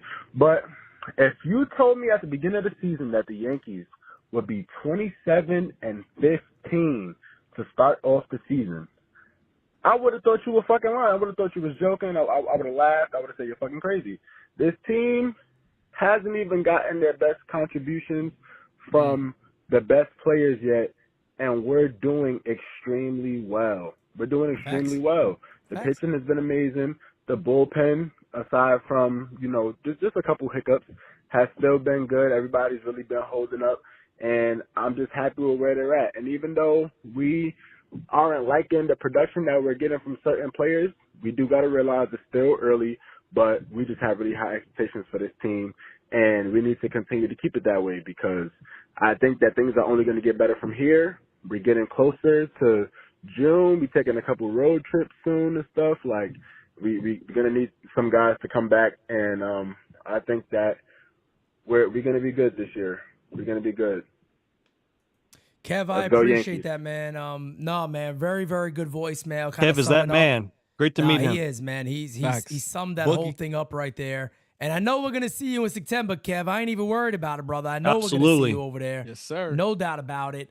Let's get to one more voicemail that we're gonna talk to bullpen. Rotation, then bullpen. Let me refresh 1 second, guys. Let me refresh. I know we still have many more voicemails. Mario. Okay. My voicemails are loading. Here we go. First of all, I want to say, hey, Pete, it's TJ from Atlanta, hot Atlanta. Yo. First, I want to say thank you guys. Love the NYU group. You guys are great. Francis, you, Petey, Johnny, Mario, okay. Chris, all you guys. Chris, okay. Kevin, all you guys are great. Just want to say that Dane real love, quick okay. on the first quarter of the season for the Yankees. Obviously, the pitching staff, meaning the starters, have been great. Still a little concerned about Nestor and maybe even Stroman a little bit. Not concerned about the 3 starters, but I think they'll turn around. They'll be all right. I think the offense is starting to come together. Judge is hot. Soto's good. Volpe's hanging in. You know, Rizzo and Stanton's been okay at spots. Guy I really, really don't care about is Glaber. I mean, I understand he had a 3-run home run the other day, last game, but, man, I don't know. He's just lost. We'll see, but I've never been a big fan of Glaber. Even last year I wasn't a big fan. I never have been. He's never lived up to the potential he was supposed to, so that's one thing. But I think somehow, some way, I don't know, I'm worried about Glaber. And then the other thing I want to talk about real quick is the bullpen. I'm a little worried about his bullpen just a tad. Perfect Ian timing. Hamlin is not looking that great. Now we heard about Lou Trevino having a setback. We don't even know where Efros is. I think they're going to have to make some kind of trade at the deadline for a bullpen arm or two. And then the other thing, the last thing I want to talk about is Booney, man. He's gotten lucky with some of these things, but I don't know. Booney's still Booney, I guess. It's the way it's going to be. And finally, if you guys can make some updates on some injuries like Cole and DJ, one of these guys coming back. Any update on DJ or Cole? And keep doing your thing, man. You guys are greatest, man. And how can I get into the NYU membership, man? I want some of that apparel. I don't care. I'll pay for it. Let me know how. Thanks. All right. Well, to become a member, all you got to do is click that little, I believe it's like the little dollar sign at the bottom, and it will show your membership. And I'm sure Jira will also throw the link in there to become a member, TJ. So you're more than welcome to do that. But let's, you talked about the bullpen. We're going to get into that. But first, I want to have us grade, little grade scale, 1 through 5, starting rotation, best to, I hate saying worst because really nobody's been terrible, but best to worst. 1 through 5, performance-based, whatever you think. Doesn't have to necessarily even be that their numbers are the best. I just think it has to be what you believe. Who wants to, let's throw it up in the air. Kev, what about you starting for us? Let's see. I want to see where you put Nestor. Let's see. No, I mean, I'm a realist, bro. I mean, so okay. Yeah, like I'm always gonna keep it a buck as much as I try to make points for some guys. But I mean, the number one, I think, obviously, is Luis Hill. His numbers just, I mean, blow everybody away when it comes to whip, his batting average against, his ERA, his strikeouts. I mean, his stuff looks electric. He's had a few starts where he has that start where he has like 5 walks. I think he has 2 of those. But if he can control that, which I think he's trying to, it looks like he is. I think he's going to continue to be what he looks like right now. Number 2 is where it's tough because I want to say Rodon, but again, I just go by numbers and just looking at Clark Schmidt, and I still need him to go 3rd time through an order. He's still struggling with that. But again, when I look at his batting average against, his whip, his ERA, and his stuff just looks great out there, and he's had some great outings. So I'm gonna put Clark Schmidt at 2, okay, for Christian, and that's his guy. I know it. Can't wait till he has a bad start because I'm gonna go on NYY's T and tell him to go F himself. But number 3, I'm gonna go with number 55 is Carlos Rodon. That's my number 3 guy. I mean, how much can we say about Rodon? He's been a pleasant, not a surprise, but again, having that spring training really helped him out. Number 4 is going to be Marcus Stroman, and number 5 is going to be Nestor Cortes. And honestly, it's a toss-up with those 2. Having Marcus go opening day and look the way he looked, and I know he wasn't going to be like that always, but that was a big spot for him. And Nestor taking opening day against the Houston Astros away was a big spot for them. So honestly, it's whoever you like. I mean, when you look at their numbers, it's pretty much as much. People might say no, but they look pretty much even when you look at their starts. Nestor has been able to go a lot deeper in some starts. He has a couple of 7 and 8 inning starts that Stroman, I think, only has 1 7-inning start. But besides that, man, those are my 5 right there. I'm going to just come out and say this. I have it the same exact way as Kev. I don't know if anybody has it different. If you do have it different, let me know. We'll get your take. Yeah, but I do. For me, I got it. I got it there. And Dane also too. I'm a huge Carlos Rodon fan. I'll just say this. I just can't put him right now over Clark or Luis Hill. I think they've both been so good. What the other thing too, I guess the only difference with Clark is exactly what Kev said, is he going to give you the innings? Is he going to be able to get through that third? I think Carlos Rodon will be able to. So I'll be honest, for me, again, you could flip-flop the 2 and 3. Rodon could be 2, Schmidt could be 3. However you like. Either one, I would 100% agree with. But Johnny, let's hear yours. All right, I got to go. Going to be very surprising here. Luis Hill, number 1. Number 2, got to go with Clark Schmidt for some of the reasons you guys have put out there. His numbers look really good. Number 3, Carlos Rodon. He's been good. Nice rebound from last season. Number 4, Marcus Stroman. And then after Marcus Stroman, I got to go Cody Poteet. I'm gonna go Clayton Beater. Oh no! I'm gonna go with Warren. Let me tell you something. He's doing a better job than Christian would have here with this. I'm gonna go Pete Simonetti, and then I'm gonna go Nestor Cortes. Why are you gonna throw in Mario Gomez in there? He's a pitcher. He's a reliever. When you got a he call like I do, I deserve to be in that damn rotation right there, right? Damn it, I've had better strikeouts than all those sons of bitches. By the way, I found an old clip. I'm going to share it to you guys.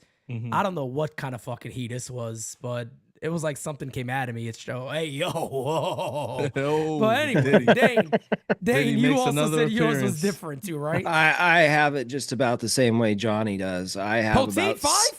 Yeah. I would be honest. I have it different, but it's not a joke different. Yeah, right now, man. All right.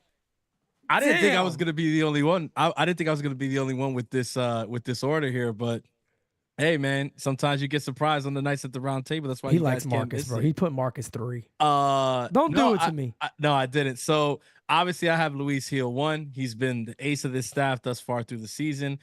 He's still within his rookie limits. He's having a rookie of the year season. That's in play for him. Yeah. He's been that guy. Good for him. Number 2 is where I differ from everyone else. I do have Carlos Rodon in the 2 spot. Let's and go. Here's why. I get it. Numbers wise, Schmidt is having a better year if you look at the numbers on the surface. But if you take out just one start from Carlos Rodon, Baltimore, that May 2nd start against Baltimore where he got tagged for the 6 earned runs, he would have probably better numbers. Not probably. They would be better than Schmidt. They would be better. Also, too, they charge him with that bullshit error at first base. That shouldn't be his earned run. Okay. That's bullshit. That was going to be my follow-up. That's right. That's bullshit. So that was going to be my follow-up point, right? On top of that, he got the Rizzo error that was overturned and turned into a hit, which added another earned run. When you factor that with the Baltimore start, again, if ifs were fifths, we'd all be drunk. I know the saying. I get it. But when I look at it, when I look at it in a vacuum, it's like it's hard to penalize Rodon for that one really bad start when he's been so freaking good outside of that. And even in that one start against Baltimore, look, I know he gave up the home runs. He was laboring, but there's a play there that Gleyber doesn't make, and shit went from bad to worse really quickly. He could have easily gotten out of that outing, giving up the 3 or 4. It goes to 6 because plays weren't made behind him, and his ERA got bloated. Then, like I said, the Rizzo thing before. If you take those things away, his ERA is better than Schmidt. And on top of that, with all the pressure that he had coming into this season, because I can make the argument that he had more pressure than anybody in the rotation coming into this season. Like, he's the number 2 guy, and Cole got injured before the season even started. So all eyes were Facts. on him to start the year. So Rodon is my number 2. Obviously, the rest pretty much speaks for itself. Schmidt, Stroman, Nestor. And like Kevin said, I agree with Nestor and Stroman. It's kind of a toss-up, but I get Stroman the edge in the 4 spot. A little Rodon love. You know me, I'll let anybody talk all day about Los if they want to. That is my friggin' guy. Guys, hit the like button again for us. I just want to keep repeating that. And also, too, September 14th is not as far away as you believe it is. We still got many tickets available. Also selling out very, very quickly. We got well over 120 right now sold. So make sure you get your ticket. Do not wait. I got a lot. I know Chef Nick was in the chat. He said, how long do I have to get it? We have no idea. I mean, it could be a couple of weeks. It could be a couple of months. I do not know right now. I just know we do have tickets available. And get your ticket now. Do not miss this event, folks. I'm telling you, you're going to be extremely happy. When you go, you see what this community is all about, and you're never, ever going to want to miss another NYYU event. Link is in the chat. Make sure you get your ticket. Super chat from Kyle Malay. Stroman is a great teammate. He is the first one out of the dugout every time the pitcher gets taken out and whenever somebody does something big. No doubt about that. Huge. Let's go ahead and get into the New York Yankees Bullpen. And I'm going to start off because I got to talk about one guy. Senor Cardiac Clay.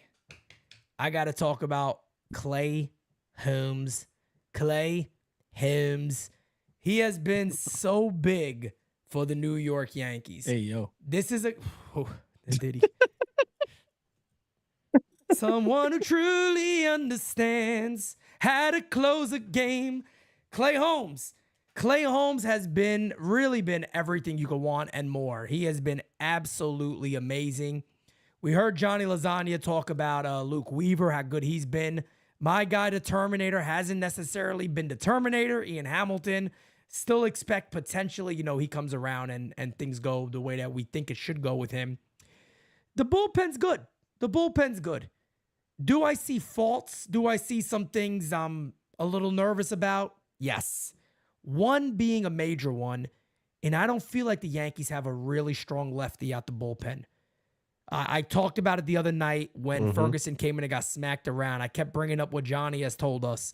Johnny's watched him in L.A. last year, and he said, hey, where's the 97 at? Where's that 95? Where's that 96? The guy's fastball is too straight to be throwing a 93 miles an hour, 94. Guys are launching. They're fouling every pitch off. He's not fooling nobody. That's one of my main concerns with the bullpen. Other than that, there's not much to bitch about when it comes to this pen. Clay Holmes has made me eat crow in the first month because he indeed did scare me entering this year as the closer for the New York Yankees. He's been really unhittable. I mean, his ERA is a 0. So how much better can you get than that? So very, very happy, in my opinion, of the New York Yankees pen. I give them a flat B. A flat B across the board. I think that's more than fair. Let's go to Dane next. Clay Holmes has been, with a 0 ERA, he's been the best closer in baseball.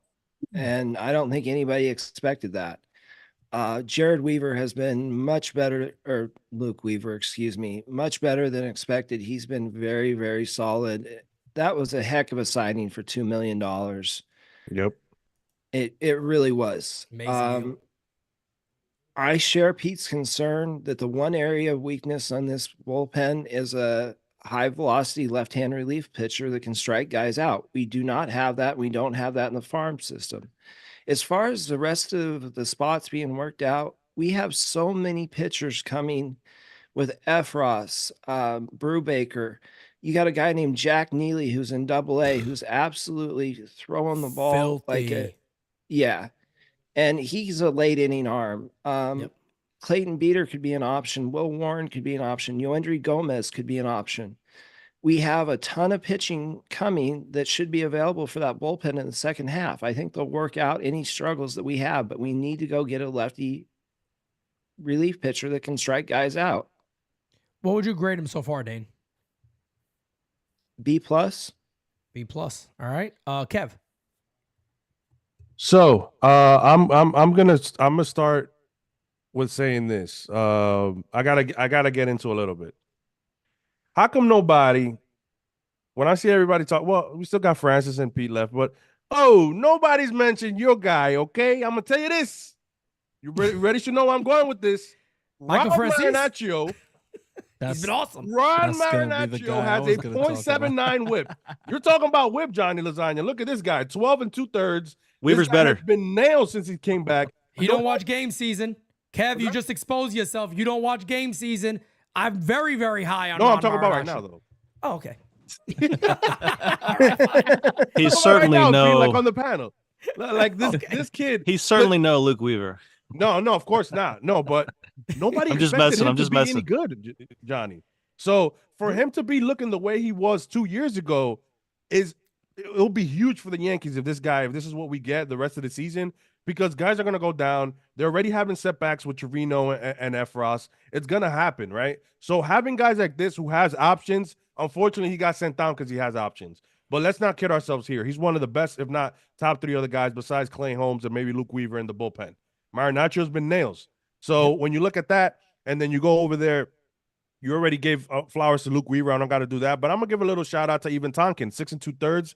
He has no earned runs either. He just got put in a bad spot in Milwaukee. Let's be honest. You come off a plane, you don't even know he thought Trevino's first name was Juan Trevino. So he didn't even know his catcher's first name, and he throws a wild pitch. So, I mean, listen, that's not on him. That's on our manager, Aaron Boone, but he's great, right? Yeah, man, I got to go with what a lot of everybody's going to echo the left-hander, so I'm not going to continue to beat that. But it's going to be interesting for the deadline, though. But besides that, I can't. I gotta go A- because that's the only thing that the Yankees, which is a left-handed reliever. Okay. Johnny, I think you're the best person to go next after this. All right, so I know a lot of people have been talking about on Twitter some things I said about a certain guy in this bullpen. But you want to talk about one of the best arms in the league, some of the nastiest stuff in baseball. You got to talk about Michael Tonkin. The guy. I worked with him a little bit in junior college. I played against him in high school. I'm rooting for the guy real hard.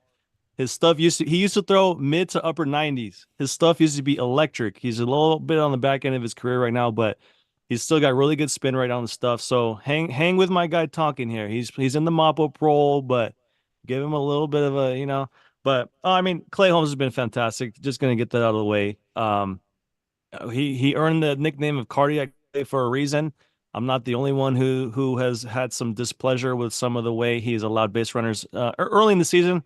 I think it was against Arizona. I think he gave up a couple hits to start the game or something to start the inning or something like that. Astros I can't remember. Opening day. I'm not gonna dig back and look for all that shit. So it is what it is. But he's been fantastic. He's been throwing strikes. His sinker is stupid good. The movement on that thing is just looks like a screwball at 98 miles an hour. Good luck hitting that in the ninth inning.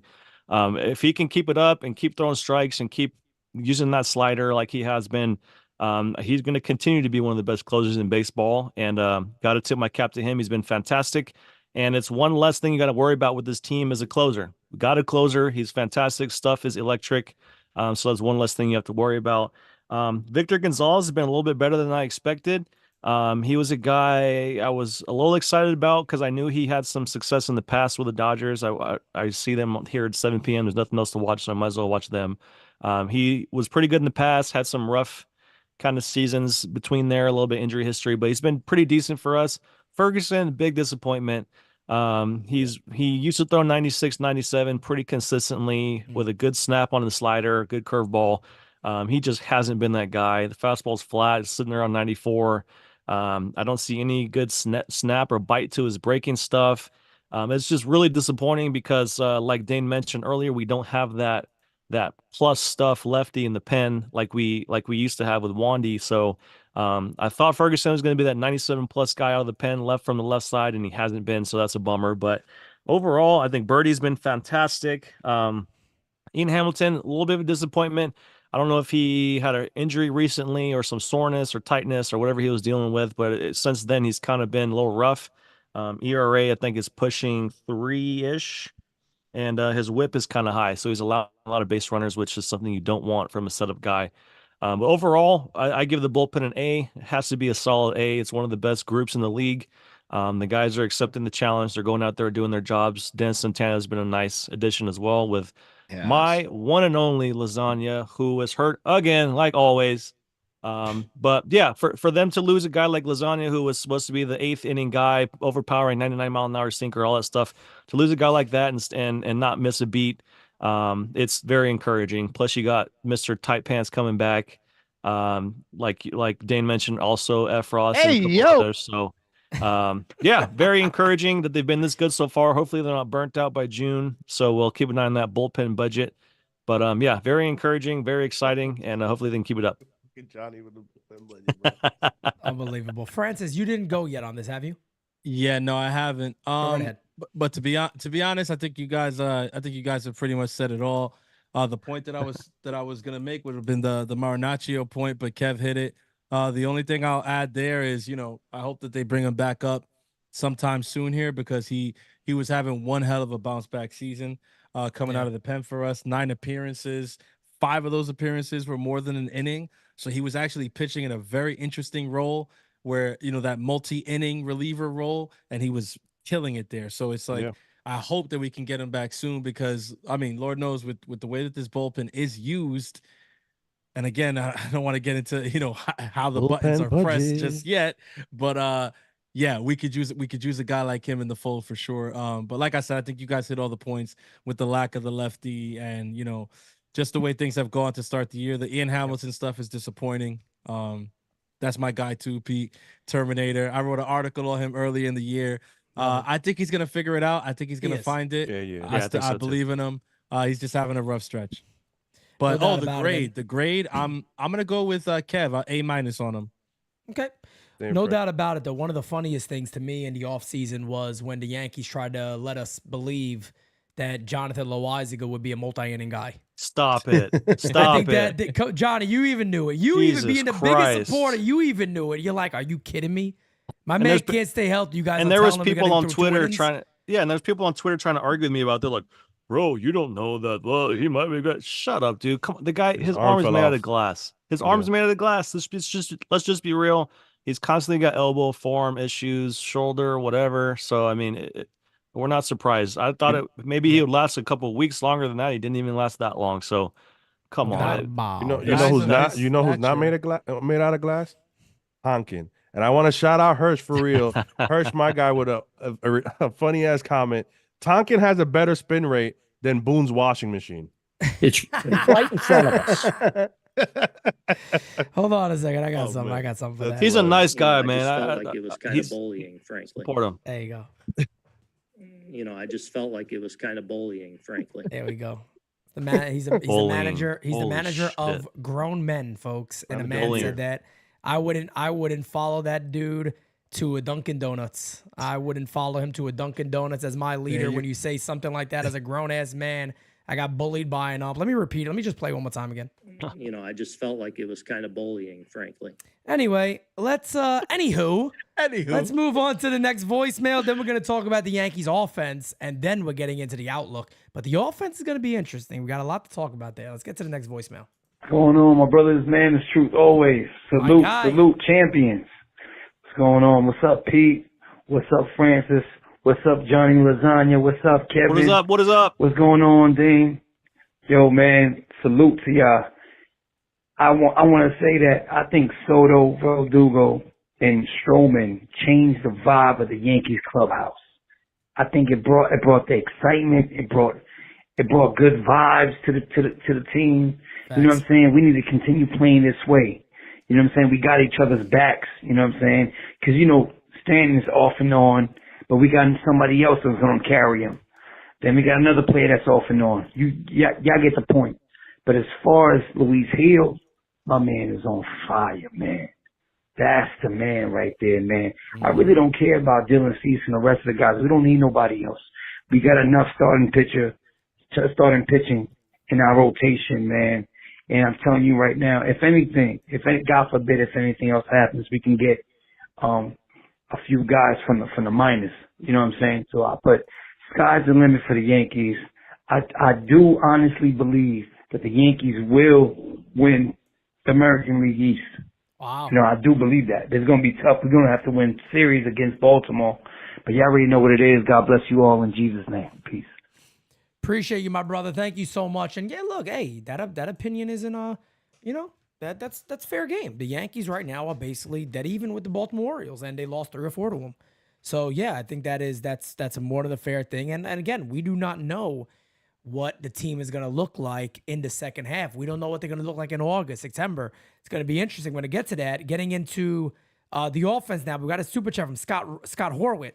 He says, ranking Pete Rance, best one, Nick Ramirez in 2023.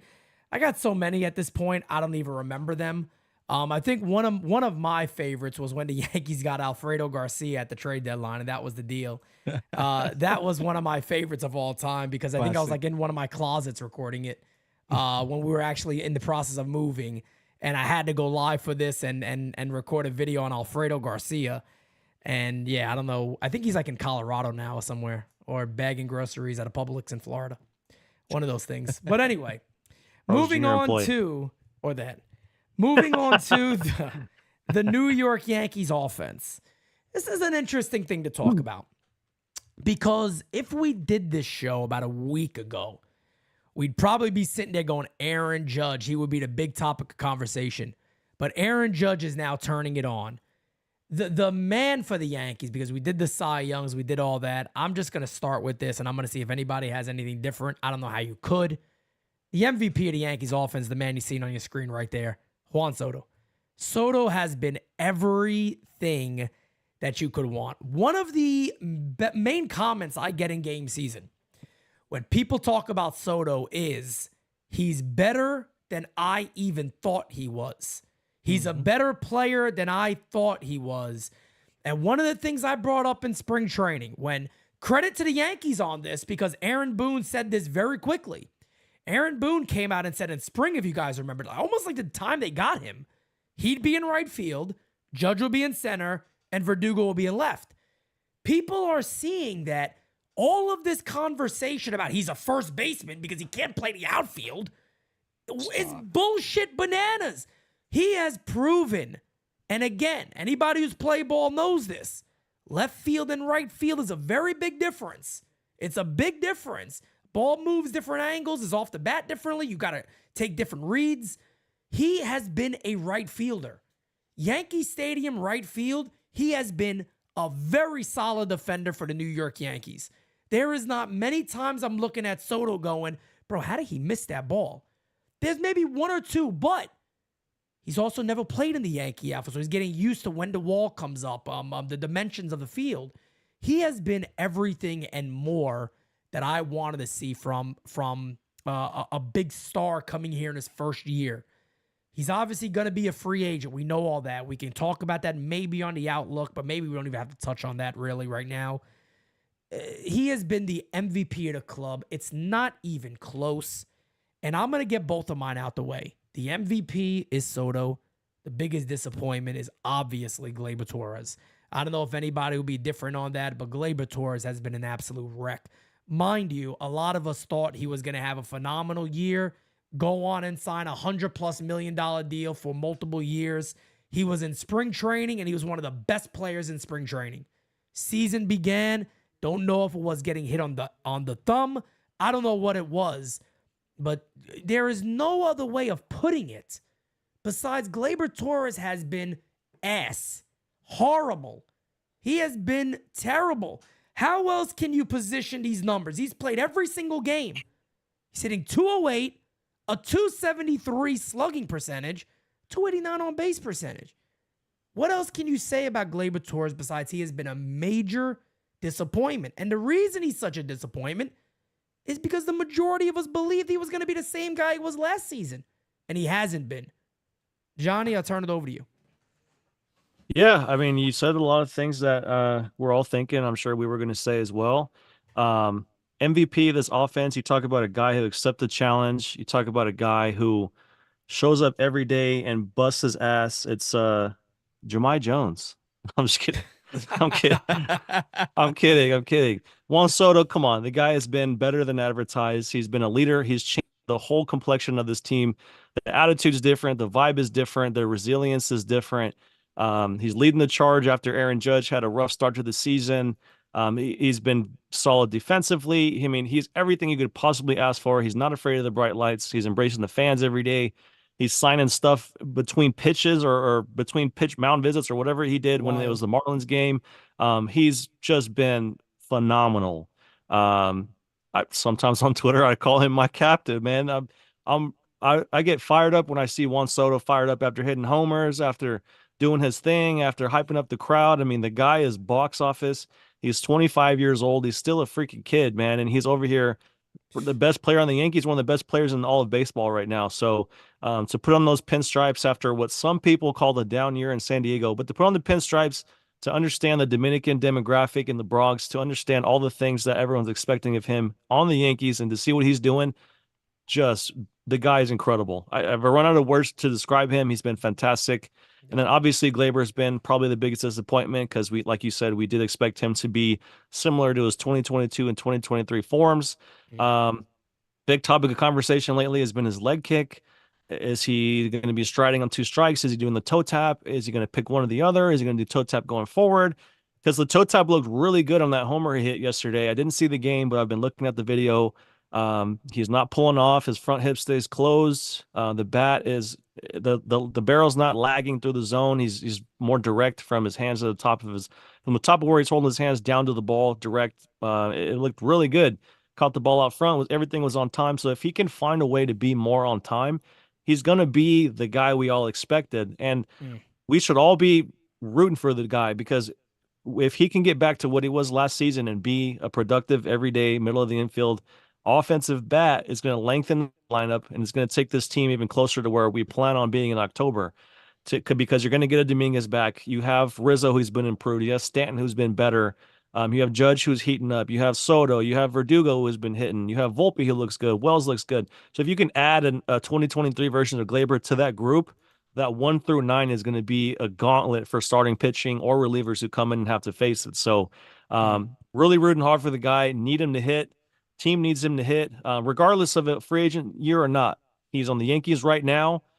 He's taking the field every day. He's in the lineup every day. We need him to be his old self this year. Whatever happens in the future, it is what it is. Maybe it's weighing on him a little bit, but mechanically, is it the leg kick? Got to figure that out. Got to get on time more consistently. He's a really, really talented offensive player, and he's shown that in this career in the past. Yep. So I think it's still in there. It's been frustrating to watch for the first month and change this season, but I still think there's some hope that he'll find it. Hopefully yesterday was a big step in the right direction, but we'll see. You know, really quickly too, just speaking of yesterday's at-bat, while I'm watching that at-bat, I just kept saying out loud that he's going to do something here. He's going to do something. I think his just back was so against the wall in that situation that all he was thinking about, everything else was gone. It was just a moment. And he just said, I got to put the bat on the ball. That's it. His swing was so different when he hit that home run. It was a different swing. It was relaxed. It was cool. It was easy through the zone. He didn't take one of those giant hacks like he's typically been doing, fouling the ball off, swinging and missing, being like Johnny said, being off balance. His timing, obviously, very, very off. But yeah, no doubt about it. I'm right there with you. I hope it's a big turning point. Just real quick, Scott says, let's be honest, Gleyber hasn't come close to those 2019 numbers. That was a juice ball season. We're not expecting that going forward, all things considered. We had an 800 OPS homers in the mid, 20s. He was pushing 70 RBIs last year. I think he got double-digit stolen bases. That's a good offensive player, especially at a middle infield position. So we need him to be back to that form. And 2022 and 2023 were back-to-back good seasons after he had a rough 2021. So we know he's talented. We know he's got it in him. We're just crossing our fingers and hoping he finds it. Didn't Gardy hit like 20-something that year? Yeah, I think he almost hit 30. He almost hit 30. Yeah, like, come on, everybody. Let's take it easy. Can't look at 2019 and base anything off of that season. No doubt. Francis, go ahead.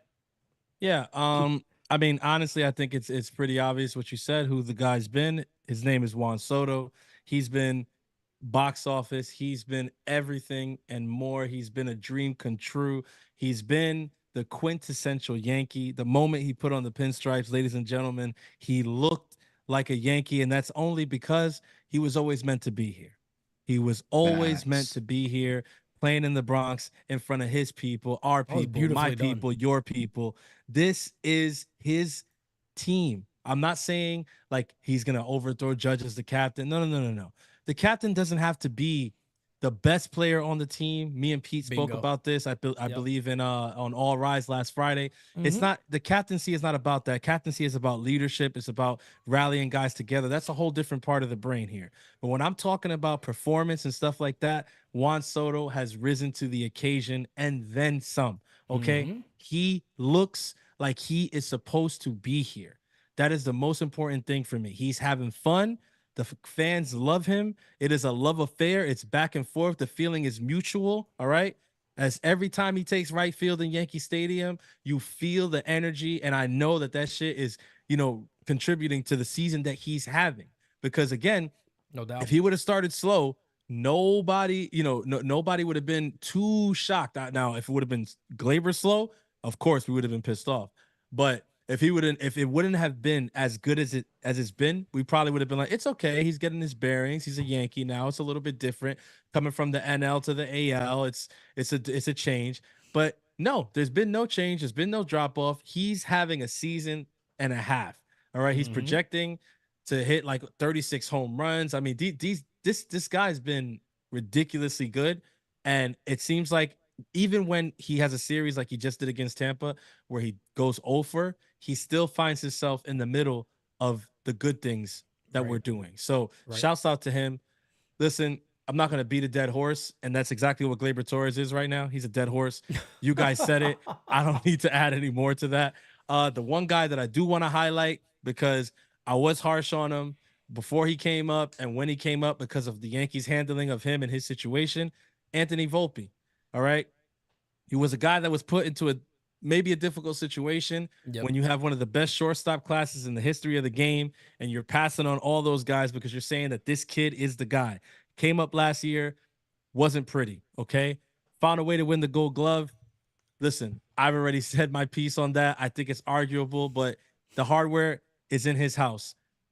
This season, he looks like a Gold Glove shortstop.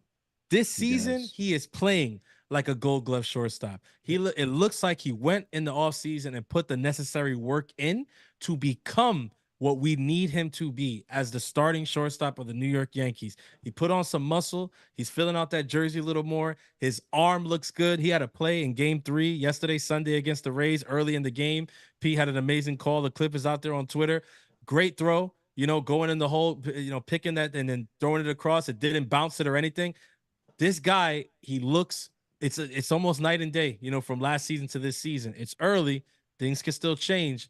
But what I will say, the most important thing that I'm seeing with him is battle, right?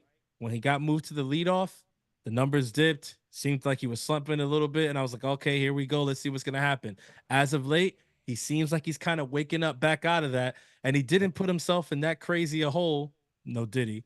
Before to come out of that. Okay, he's at 265 right now batting average, which is, if you guys don't remember, almost 60 points higher than where he finished last season. His on base percentage is 350. His OPS plus is damn near 40 points higher than he finished last season. Anthony Volpe is absolutely balling right now, even with the slump that he's had already early in the year. So I just want to make sure that I highlight him because I was hard on him last year and he's kind of risen to the occasion this year. No doubt about. Kev, go right ahead. Listen. Oh, shit. Oh, boy. The MVP. El MVP, sin lugar a duda. Oh, shit. Desde los bombarderos del Bronx es Juan José Soto Pacheco desde la República Dominicana. Eso mismo. Oye, no, it's a not dead case done. The MVP right now is, I just want to translate it, is Juan José Soto Pacheco from Santo Domingo, Dominican Republic. Go ahead, Pete. You want to say something? Hey, there we go. Hey. I was waiting for Dane to do his Dane dance to that. And so you can see that song, what it says is no te vayas, meaning do not go. Yep. We're going to play that the entire year because this guy needs to retire a Yankee.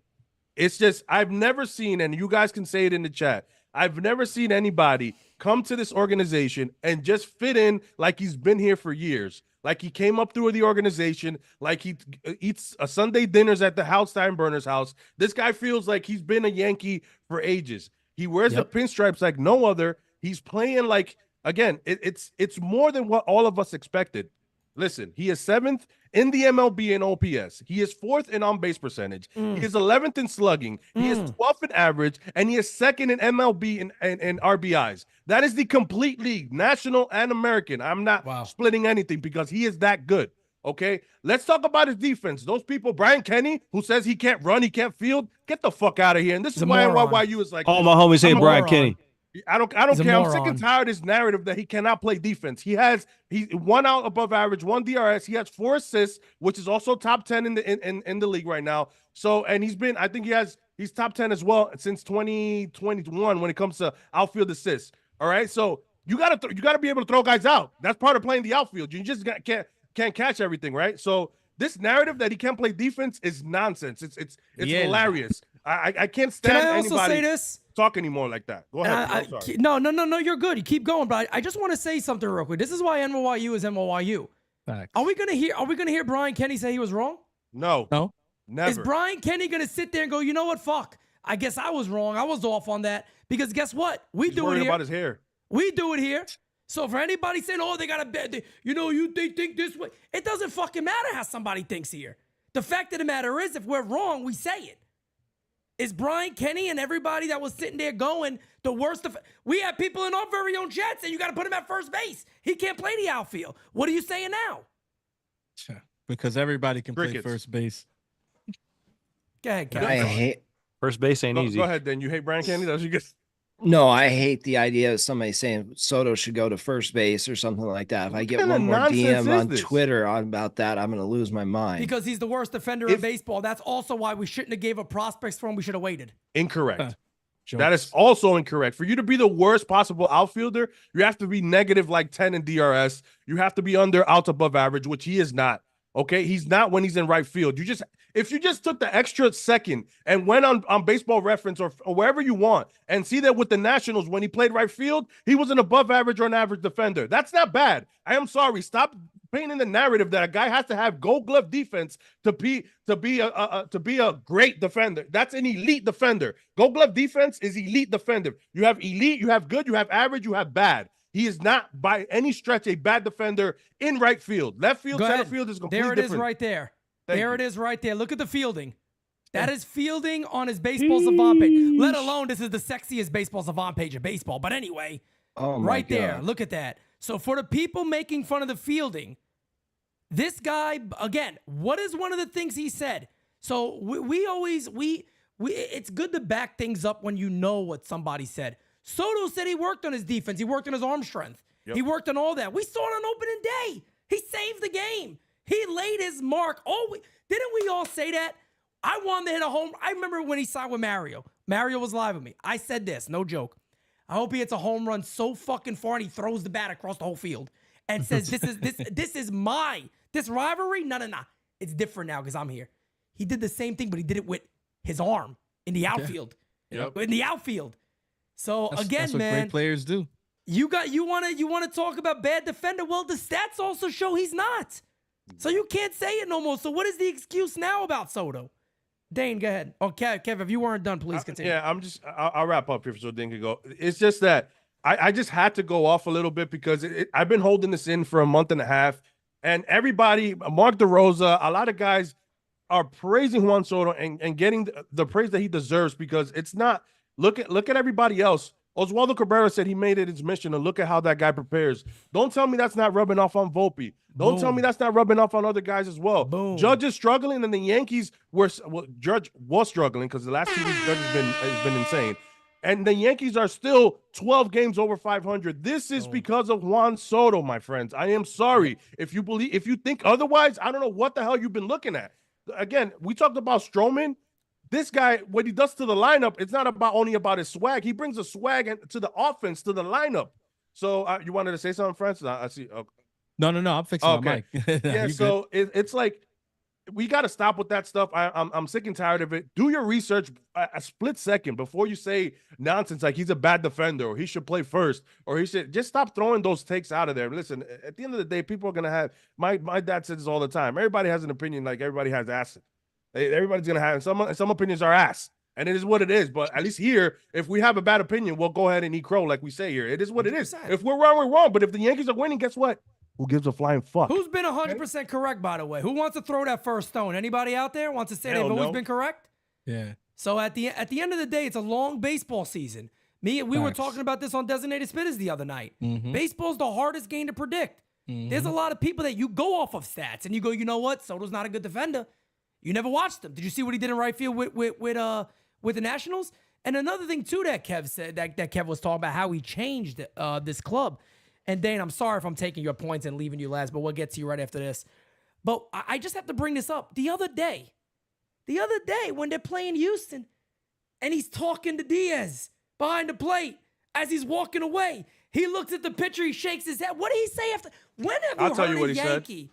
But when have you heard a Yankee after a game say, I bet he liked that homer too, didn't he? Exactly. He liked the shuffle. This has always been frowned upon. Oh, don't do it. Don't do it. Yeah, that's not the Yankee way. Bullshit, because what the fuck have we won? There is no Yankee way like that no more. Step up. Be men. Thank you. For him to do it, I love seeing it. This is why I wanted Rodon so bad. I love seeing a guy like Soto say, yeah, I am the best player in baseball. And you're going to respect me being the best. And if you don't, when I homer off you, I'm gonna jaw my jaw's gonna move. Good for him. That's the way the Yankees need to be. Keep it up, Mr. Soto. We love you here. Blank check.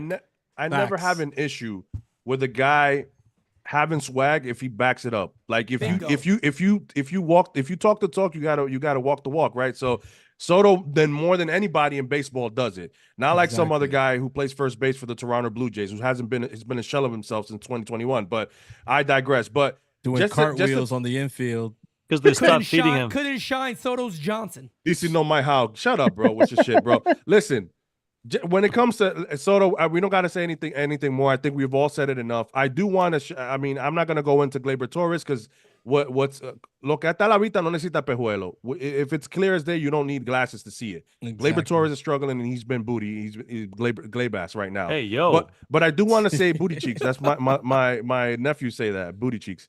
But listen, Anthony Volpe deserves a shout out as the surprise of the group because I think we were giving him an over and under 250, and I think most of us took the under 240 actually. 240. Yeah. So it's like we weren't expecting even that from him, and this kid has delivered. And yes, the Yankees needed him as well because at the beginning it was Soto, him, and Waldo.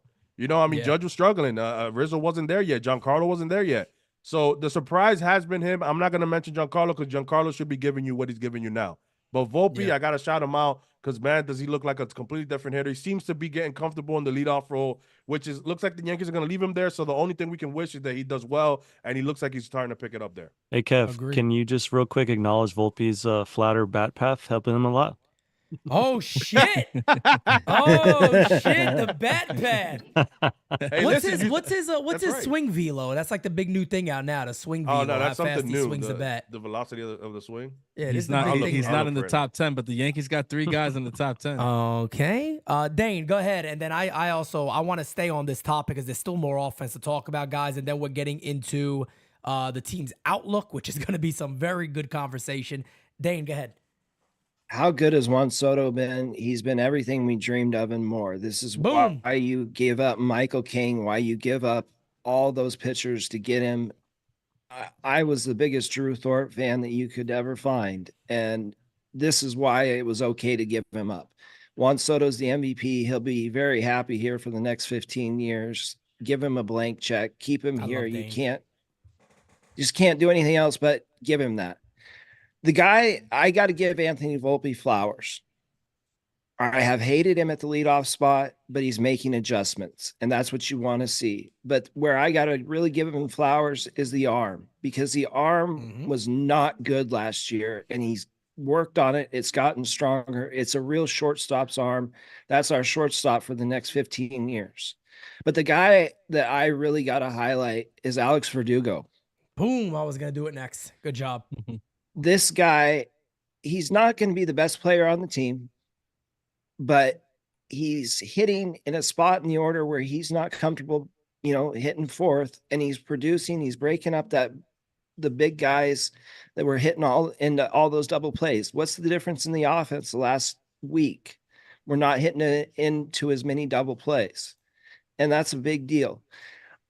Jason Dominguez is going to have a hard time finding a place to play with the way Alex Verdugo, Aaron Judge, and Juan Soto are playing. Verdugo is going to be a very important piece of this team for the rest of this year and maybe further. Yeah, look, man, I actually think we can really start the conversation right here on the outlook of this club, because I think the rest of the conversation is going to kind of work around, again, the outlook going forward of this team. And you brought up the name, so really let's start there. Jason Dominguez. Let me pause because I do want to get the voicemails, but keep that in mind. That's where we're going next. We're going to Jason Dominguez and how he fits in. It's great timing to do it because he is in A-ball tomorrow, Dane? A-ball, AA? Where's he starting? Tampa. He's starting in Tampa. All right, so there he's we go. DHing for 2 weeks. DHing for 2 weeks. You heard it right there from Dane, and then we're going to get right into this because this is definitely something that we have to talk about. Let's get to the voicemails. Still got a lot of them. Let's get to one here. Pete Conway here, and also everybody at the Roundtable. How you doing? Okay. What do you guys think we need to go get another starter pitcher even when Cole gets back? Because Luis Hill is in his limit. We don't know how far everybody can actually go because half of our rotation's coming back from injury this year. So how many innings can they actually go? And I think we need to get another pitcher.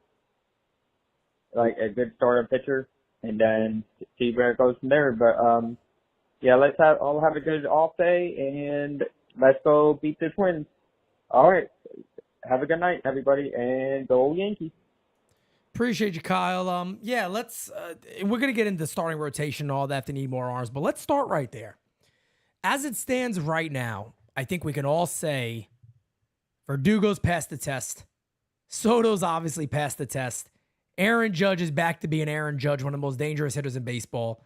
And to be fair, Stanton has passed the test. I mean, to kind of be who you would hope he can try to be, kind of passed the test. This is who he is. This is who he is. Slim Carlo.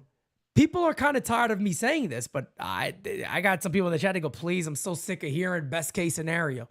Well, the best case scenario is that Jason Dominguez goes off in the minor leagues and everybody at the major league level is doing great. And now you're sitting back going, what is the decision to make? So I really want to ask you guys this, because it is tough. It really is. What the hell do you do? If that is the situation, do you literally let Jason Dominguez sit in AAA? Or do you figure out a way to say, bye-bye Trent Grisham, see you later, get this guy up here, and try to figure out how you give everybody enough ABs? What is the answer here? I'm going to start with Francis. I got to be honest with you. Again, people are going to hate us saying this, but this is an amazing problem to have if this is how it happens. If this is how the cookie actually crumbles, it will be an amazing problem to have. And the Yankees haven't had very pretty problems the last couple of years. So I'll fucking take it if this is my biggest concern, come mid-season. Yeah. If Dominguez forces the issue, right? Then what needs to be done, in my opinion, is you bring him up, and a guy like Stanton is now going to see his at-bats dwindle. I'm not saying he's never going to get at-bats. That's obviously not going to happen. Anybody saying, oh, we could trade Stanton, all that, that's pipe dream fantasy stuff. That's not going to happen. Agreed. Right now, though, he's a part of this team, and he makes a decent enough amount of money where he's going to be a part of this team. But his impact on the team should probably take a significant hit when Dominguez comes up, because Dominguez should be playing the outfield and also getting days at DH. Soto, towards the end of the year, people don't want to hear it because he's 25, he's young or whatever, but to keep him fresh for the stretch run in the playoffs, what we're doing all of this for, should probably get some days at DH. Judge, we all already know, needs to get days at DH. Verdugo is the other end of the stick. And this might be the part where people don't like it, because Verdugo's been a fan favorite, and what he's injected into this team in terms of energy and life can't be quantified, like I think somebody mentioned earlier. Yeah. But when it comes to the two guys who kind of lose at bats in time for Jason to get his, I think Stanton loses the lion's share, and I think Verdugo also loses the other percentage. So if I would have to split it, I would say it would be like a 75-25 split in terms of the loss. 75 of that on Stanton, 25 of that on a guy like Verdugo. And like you said, you try to find a trade partner for Trent Grisham, which would probably be the best thing for him anyway. He's not getting consistent at bats with us. His role is really kind of, it's not existing now, and Dominguez is not even up. So imagine when Dominguez is up.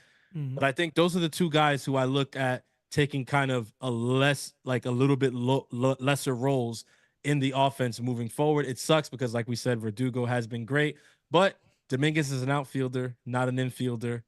It'd be a hell of a lot easier if he played third base or second, but that's not the case. So that's how I see it. Let me ask you this question then before we move on to lasagna. Would the Yankees do that? You knowing the New York Yankees, do you feel that the Yankees would do that? No. And that's why it pains me every time I say to people, this is a good problem to have, because yes, it is an amazing problem to have, but the Yankees can make even an amazing problem look like a very shitty one. And if I was a betting man, I wouldn't bet that the Yankees would handle it the right way. I hope to God they prove me wrong. Yep. I just don't see it. Johnny? Yeah, I mean, what makes it really tricky with Verdugo too is even if he's not maintaining the level of offense that he's done so far this season, he's become a clubhouse favorite. Mm-hmm. So you risk kind of ruffling some feathers in there with some important guys if you think about moving Verdugo to clear space for Dominguez. But at the end of the day, Dominguez has nothing left to prove at AAA. He only had 30-something at-bats in the bigs last season, which we all know it's not a huge sample size, but he's a dynamic talent. He's athletic. He's young. He can run the bases. He can play defense. He can spray the ball over the field. He switch hits. That's the kind of athlete we need in the middle of this order to break up the Rizzo, the Stanton, the DJ, some of the slower guys. DJ's going to come back, but some of the bigger, older, slower guys in the middle that are pretty much just slugging right now. We need to break that up with an athlete. So, and that's going to help with all the double plays too. If you get a young athletic guy in there, he's going to be able to make some plays, make some things happen. He's not going to be an auto DP if he hits the ground ball with a runner at first, but it is tricky to try to fit him in there. Like Francis said, I think Stanton has to take kind of a back seat when Dominguez does come up, because do you want Dominguez to get reps and contribute and continue to be that dynamic player for this team, which he showed he can be last season at this level? Or do you pander to Stanton, who is on the wrong side of 30, looking older, who's pretty much a one-trick pony, hit a homer, and nothing else happens if he doesn't? So if you want to make the team better, if you want to diversify your lineup, if you want to add some electricity in there with an athlete who can do multiple things, not just hit homers like Stanton, Dominguez might be the guy you want to turn to. I think there is a way to get Dominguez in the DH role and Verdugo to still play left field. Maybe they can switch. Maybe Dominguez plays left field against lefties, since Verdugo's not the best versus lefties. Dominguez can hit right-handed, so maybe Dominguez in left, Stanton in DH when they face lefties. I don't know, but this is the job that the manager has to figure out. As a GM, you put the best players on the field, and you hope that your manager is competent enough, and when you get together to make these hard decisions, you got to get Dominguez in there somehow, some way. Someone's going to have to take a back seat. Some feelings might get hurt, but it's the best thing for the team. You pair a Juan Soto and a Dominguez type. The Dominican influence is going to be crazy. The stadium's going to be wild. You add another really good left-handed bat in the order with the short porch there, a versatile lefty who can go the other way too. Got to find a way. He can't just be sitting in AAA. There's nothing left for him to do down there. He's got to be with a big club, and hopefully he can be an Evan Carter type, like what Evan Carter did for the Rangers last year in the World Series. The guy was fantastic. He was great in the playoffs. He's only 21 years old. Dominguez roughly the same age, also hits left-handed, young, athletic. So if you can inject some energy into your order of what's kind of an older group of guys by putting Dominguez in there, it could be a huge thing come playoff time. So hopefully they can figure it out. That's what Boone gets paid to do. Cashman and the guys have done it, and the organization as a whole have done a good job bringing Dominguez up from a really young age. They're very invested in him. When he's healthy, he's got to be out there, and I think he can continue the hot streak that he started last season when he did come up. Mm-hmm. Got a super chat before we move on to Kev. Aaron Rodgers, what are you doing, my guy? If Mets sell at the deadline, would you be interested in Lindor for third base? No. He's trolling. He's trolling. Yeah, you gotta be trolling. My guy Aaron Rodgers gotta be trolling. He's trolling. He's trolling. No, we love our guy Aaron Rodgers. Yeah, but he's a good dude. He's a good dude. It can't be real on that one. Kev, go ahead. Tell us what you think about the Martian Aguacate Power. Go ahead. Pickle Power. Hermano mío, de lo mío personal, Aguacate Power, the Martian, Jason Dominguez, or as some say, that boy Jason Dominguez. I tell you what. Listen, I agree with Johnny, and me and Johnny recently had some funny conversations on Twitter about it because everybody seems to be like there's no spot for him to play. That is utterly ridiculous. You make one. Correct. Sure. One and two, the Yankees have been giving guys half days off with the DH spot or giving them 1 day off here and there all of a sudden. The only reason they haven't done it in the beginning was because Grisham can't hit and Jahmai Jones is the other guy as well. So it's like, Jahmai what? I let me say this. He hit his first home run as his first start. Jahmai Jackass, that I retire that nickname for the time being. Okay. Jahmai Jones, shout out to you, my guy. This is what we do at NYU. Hey, we were wrong. It is what it is, right? Came up, hit it. It's one hit. Yeah, there you go. So, but I think that is, listen, I agree with Francis. I think that's a good route to look at. Grisham, because he has 1 more year control. You can trade him. But I think the spot is Jahmai Jones who gets lost. And I'm gonna tell you why. That doesn't mean it might be that Grisham might take Jahmai Jones' spot and just be the guy that's gonna pinch run or come in for a defensive replacement really late in the game or in October. So you having that rotation of 4 guys. Listen, I'm not saying sit Stanton. He's probably gonna take the majority of the bats. A loss when it comes to everybody, but when you give Judge a DH day, he plays the field, right? And then Stanton sits or whatever the case may be. So you can look at Jason Dominguez playing possibly 3 to 4 days a week. That's still pretty good. I think he's such a good hitter that I don't think that'll affect him. If he plays 2 days today, sits 1, plays another day and stuff I don't think that's going to affect Jason Dominguez, honestly. That's just me.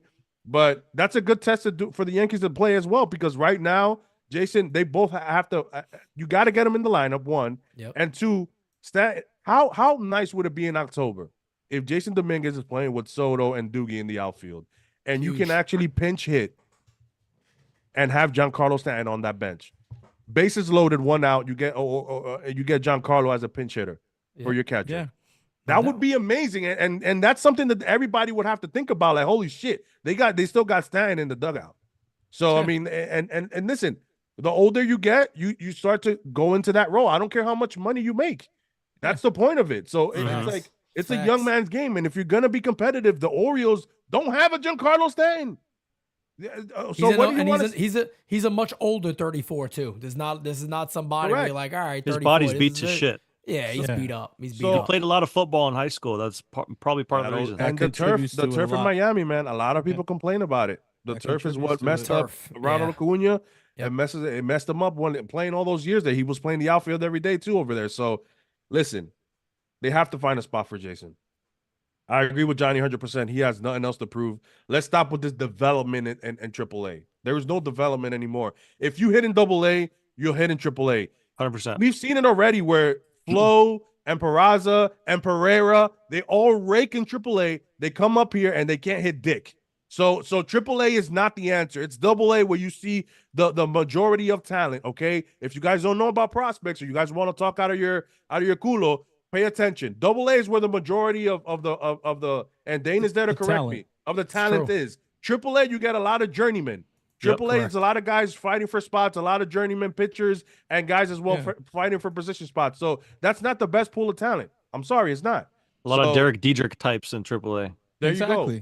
Yep. It is what it is. The Yankees have to find a spot for the Martian, exactly because what my guy said, Johnny. But it could be, to me, it could be Jahmai Jones. Obviously, that's the obvious one. And then they keep Grisham for a while, and he becomes the fifth outfielder who's just a pinch runner and a defensive replacement. Yep. Dane, I know you know a lot about this. You've been following his career for a while. Go right ahead. I'm as big a Jason Dominguez fan as you're ever going to find outside of Carlos. I don't know that he's up here this year. I don't know that they find a place for him. Number one, the first thing he has to do is go down, and he has to prove that he's back. He's a notorious slow starter. That is true too. So you got to let him prove that he can get back to the major league level. 6 games, 30 at-bats isn't enough to say he's a proven MLB commodity. And they have a guy in left field that's working really well right now. If Jason proves that he deserves to be up here in Double-A, I think that you have to give exactly what Johnny was saying. You have to rotate these guys between center field, left field, and DH. Get other guys Soto DH spots and just play the 4 of them around. I think Trent Grisham's got to go if Dominguez proves it. But that's about the only way you get Dominguez in that lineup. And it's a great problem to have. But I'm not sure that he gets up here this year with the way this team is clicking, because there's a chemistry on this team that we haven't seen in a very, very long time. And if you move an Alex Verdugo or something like that, you take a chance of messing that chemistry up. They're not going to do that. No, Dane, I just want to say I agree with what Dane said. I'm a huge Dominguez guy. No doubt about it. One of my favorite call maybe ever is me and Kev calling that first home run that he hit. It was one of the most awesome moments that we had on a I shit called year that, last by year. the way. You did. You said exactly how it was going to happen, and it exactly happened that way. And it was a great moment. But, I've also said this, and I'm not going to change the way I think now. I just don't think guys just given spots, especially if other guys are performing. I don't think it's anything wrong to say that Jason Dominguez should or will have a spot on this team. But I don't disagree with Dane. What if Jason Dominguez is hitting 205? Everybody's saying, all right, hey, somebody's going to have to move for Jason Dominguez. Why? Why exactly? Because he got the talent? We know he does, of course. But should he not show I'm fully back, I'm healthy, I'm throwing in the outfield? So, Dane, you said 2 weeks he's supposed to be 2 weeks as a DH is what they're saying. Let's just say he does. Let's just say they're going to say, all right, well, if he's healthy, he's good. 2 more weeks now in the outfield. That brings you to about the second week of June, when you could really maybe start sitting there going, what is Dominguez going to be? What is he right now? Is he hitting 300? Is he shocking everybody? Is he hitting 265 but has a great OPS? And everybody's going, this is still a great ball player at that age. We need to get him up. I think he would have to really struggle for people to say he doesn't deserve to be here. I think even if he's hitting 250, stolen bags, power's there, OPS is there, on base, but the eye is still there. I think everybody's saying you have to figure out a way to get him there. But I do think it is fair to say he has to show it. He has to show it to a degree, because the guys at this level are performing. Look, I'm with everybody. I wish Stanton could I hate saying it, I would love him not to be on this club. But the reality is he is on this club. And he's done something I didn't think he could do. We've seen him a couple of times this year. Is he pulling 97, 98? No, but he's taking it to right field. Yeah. And he's hitting bullets a couple of times to right field, 96 miles an hour. So again, do I think that Dominguez, based on talent, should be on this club? Of course he should be. He should be a mainstay. Should never think of trading this guy. He's too close. He's shown it. There he is right there, right, hitting a home run. He 100% should find a place on this club. But couple of scary things here. I'm sorry. I'll get right to you. Would the Yankees have that conversation with Stanton and go, hey, you did everything you had to do and you've done it. You're only starting against lefties. I'm sorry. I don't think who's going to have the conversation with him, Boone? Come the fuck on. Who's going to have that conversation? I don't believe and they're not going the Yankees. They're not going to bring Jason Dominguez up to be a fourth outfielder and play 3 days a week. Can't do it. No, but he doesn't. Why would you leave him down there? I was gonna say he doesn't have to play. I don't think it's a situation where he's gonna play 3 days a week. I think he can play 5 days a week. Yeah, I think there's a pretty clear path to him playing 5 days a week, and I think what we were saying before, Kev, Johnny, myself, is all predicated on him showing it right now as he starts this rehab assignment. Because it's like Pete and Dana said, if he stinks it up, for 3 weeks, I don't think any of us are going to be saying, yeah, call him up. Let's see what it looks like at the major league level. No. I think we're all just saying, like, say he rehabs and he looks the way he's supposed to. You got to get him up here. Have to find a way. And you got to get him the at-bats. And I think at the end of the day, look, it's true. I don't know who's going to have the conversation with Stanton, but there's also a part of me that says, I don't know if this is a conversation that hasn't already happened with Stanton. Maybe just coming into the season, like, look, you know what the layout of the team is. Like, you know what the layout of the team is. You have a runway these first couple of months. You know that we got guys like Dominguez who are on the mend but should be coming back. We got a guy in Spencer Jones who we're really high on. We don't know if he's going to force the issue this year, because that's the guy. Look, he's struggling a little bit right now, so we're kind of, not talking too much about him. But he's another guy. If he goes on a run for 2 straight months and starts ripping the cover off the ball, I mean, this is a team with aspirations for the World Series. You can't ignore Jason guys. By the way, Jason had the same type of season. So he hit 200 in the first half, hit 360 in the second half. And then everybody said because he had a great spring last year, and that it took him like 3 weeks to start the season. People forget that. That's a big break. Then he struggled, and then he was on fire since July. Yep. And this is my point to what Johnny and I get what Dane and Pete, and of course you don't want to mess with the chemistry. We're not saying that. I'm pretty sure that Johnny agrees with me here. We want him to have his regular rehab. 2 weeks in Tampa, then go up to AA, another 2-3 weeks, see how he is in the field, see how he's hitting. That puts you around late June, around July, that's where it puts you at. At that point, we still got to see if Giancarlo's producing the way he's producing. Or if he's healthy. Or if he's healthy. Bingo. That's the Two, bingo. we have to see if Verdugo is producing as well, or if he's struggling a little bit. And the dog days of August and July are real. You want a young guy who's going to be able to come up here and probably play 4 days a week and rotate guys off. Nobody's going to be complaining about taking a day off in August when it's 95 outside against a fucking Pirates. Well, the Pirates doing pretty good, but I think you remember. I think the thing is, Johnny, I'll let you right after this. Yeah. I think the thing is, though, the only reason we're having this conversation is because the Yankees are the team it's happening with. And we've seen them hold on too long to guys like Josh Donaldson, to IKF, and it's recent memory.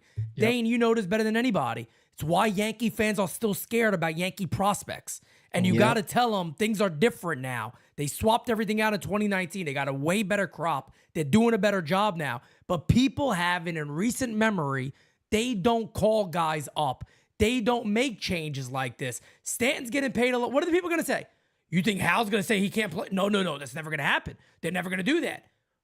We would not be having this conversation right now if the Yankees have had a track record of putting youth over aging veterans that are playing poorly.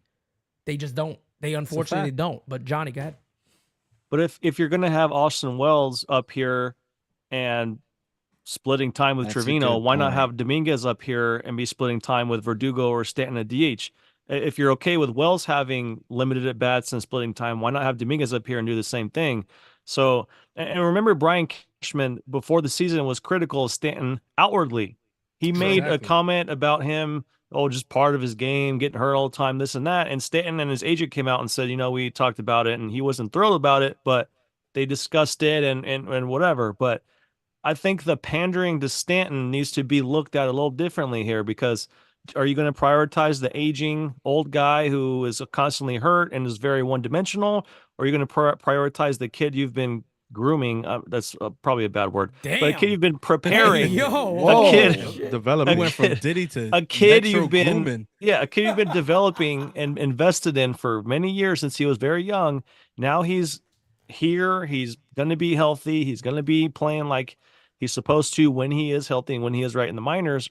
Why keep him down there? There's no point in doing it. So if you're going to be outwardly critical about Stanton, why would you pander to him when your young budding superstar is ready? So there's going to be tough decisions to be made, but them getting rid of Donaldson and Hicks in the past and getting rid of some of the old guys and being outwardly critical about Stanton gives me a little bit of hope that maybe they might consider changing their ways and getting that young infusion of talent into this team. So I have a little bit of hope that they'll do the right thing and get Dominguez on this roster when he's ready. And by me saying he's ready and needs to be on this roster, I'm not saying rush him. I'm saying let him get 1,000% healthy. Let him get as many at-bats as he needs. Let him see a ton of pitches.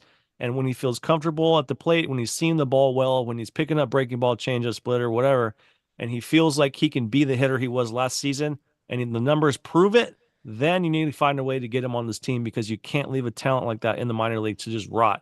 He needs to be on this club. The club needs him. And he can do look at how he did in his first couple games in Houston in a hostile environment.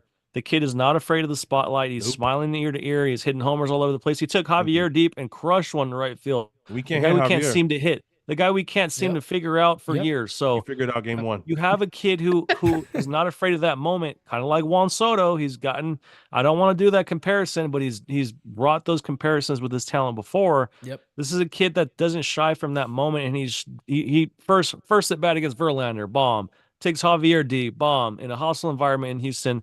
This is a kid who is must-watch television. He's a dynamic talent that needs to be on this roster one way or another. So if that hurts Stanton's feelings going forward or something, so be it. You're investing in the young, dynamic talent over the aging, one-dimensional former MVP.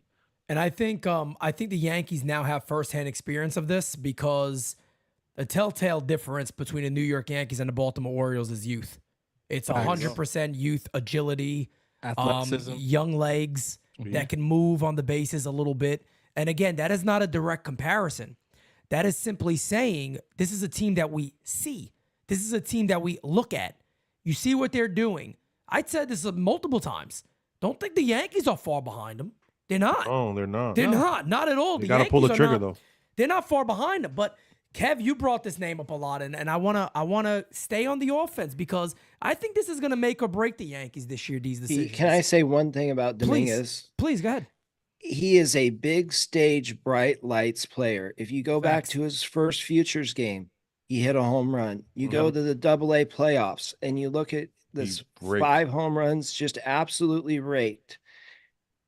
Second Futures game, he took the #1 left-handed pitching prospect deep. And what he did when he first came up here, he's made for the big stage. If he performs and is healthy, get him up here. Figure out a way. Correct. I just have PTSD from the Yankees not doing it for so many years. Yeah. And that is going to be make or break for the New York Yankees this season. That is going to be the telltale sign of how far this team will go because all you got to do is look at that Baltimore series and you could tell the difference. It was almost like it was the baseball gods going, let me show you guys something in one inning. This is going to be pretty fun. You dumbasses. Middle of the Yankees order comes up. Ground ball, double play. Rizzo, Stanton, double play. Orioles come up. Man on first base, ground ball right to short. Get one, safe at first. Beat them out. Score some runs that inning. Same thing happens again. They beat it out at first base. Hauser, Gunnar. It's such a difference that middle of that order against really good pitching in the postseason should scare everybody because of that. Because can they manufacture runs when they can't hit the homer? Can they move guys over? Can they go first to third? That's going to be big questions. And there's other players besides Jason Dominguez. We know that DJ LeMahieu's on his way back. The first nights at the Roundtable, we said over under 80 games. And I remember everybody's take. Oh, no, wait, no, there's no way he doesn't play more than 80. And I said 80 because I don't believe he's healthy. I didn't believe he was healthy then.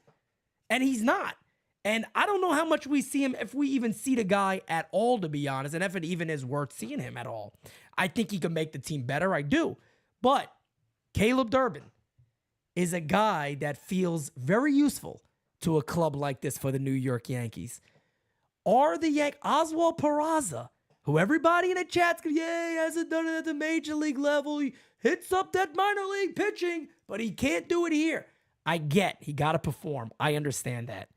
But the Yankees currently, as it stands right now, do not have a third baseman.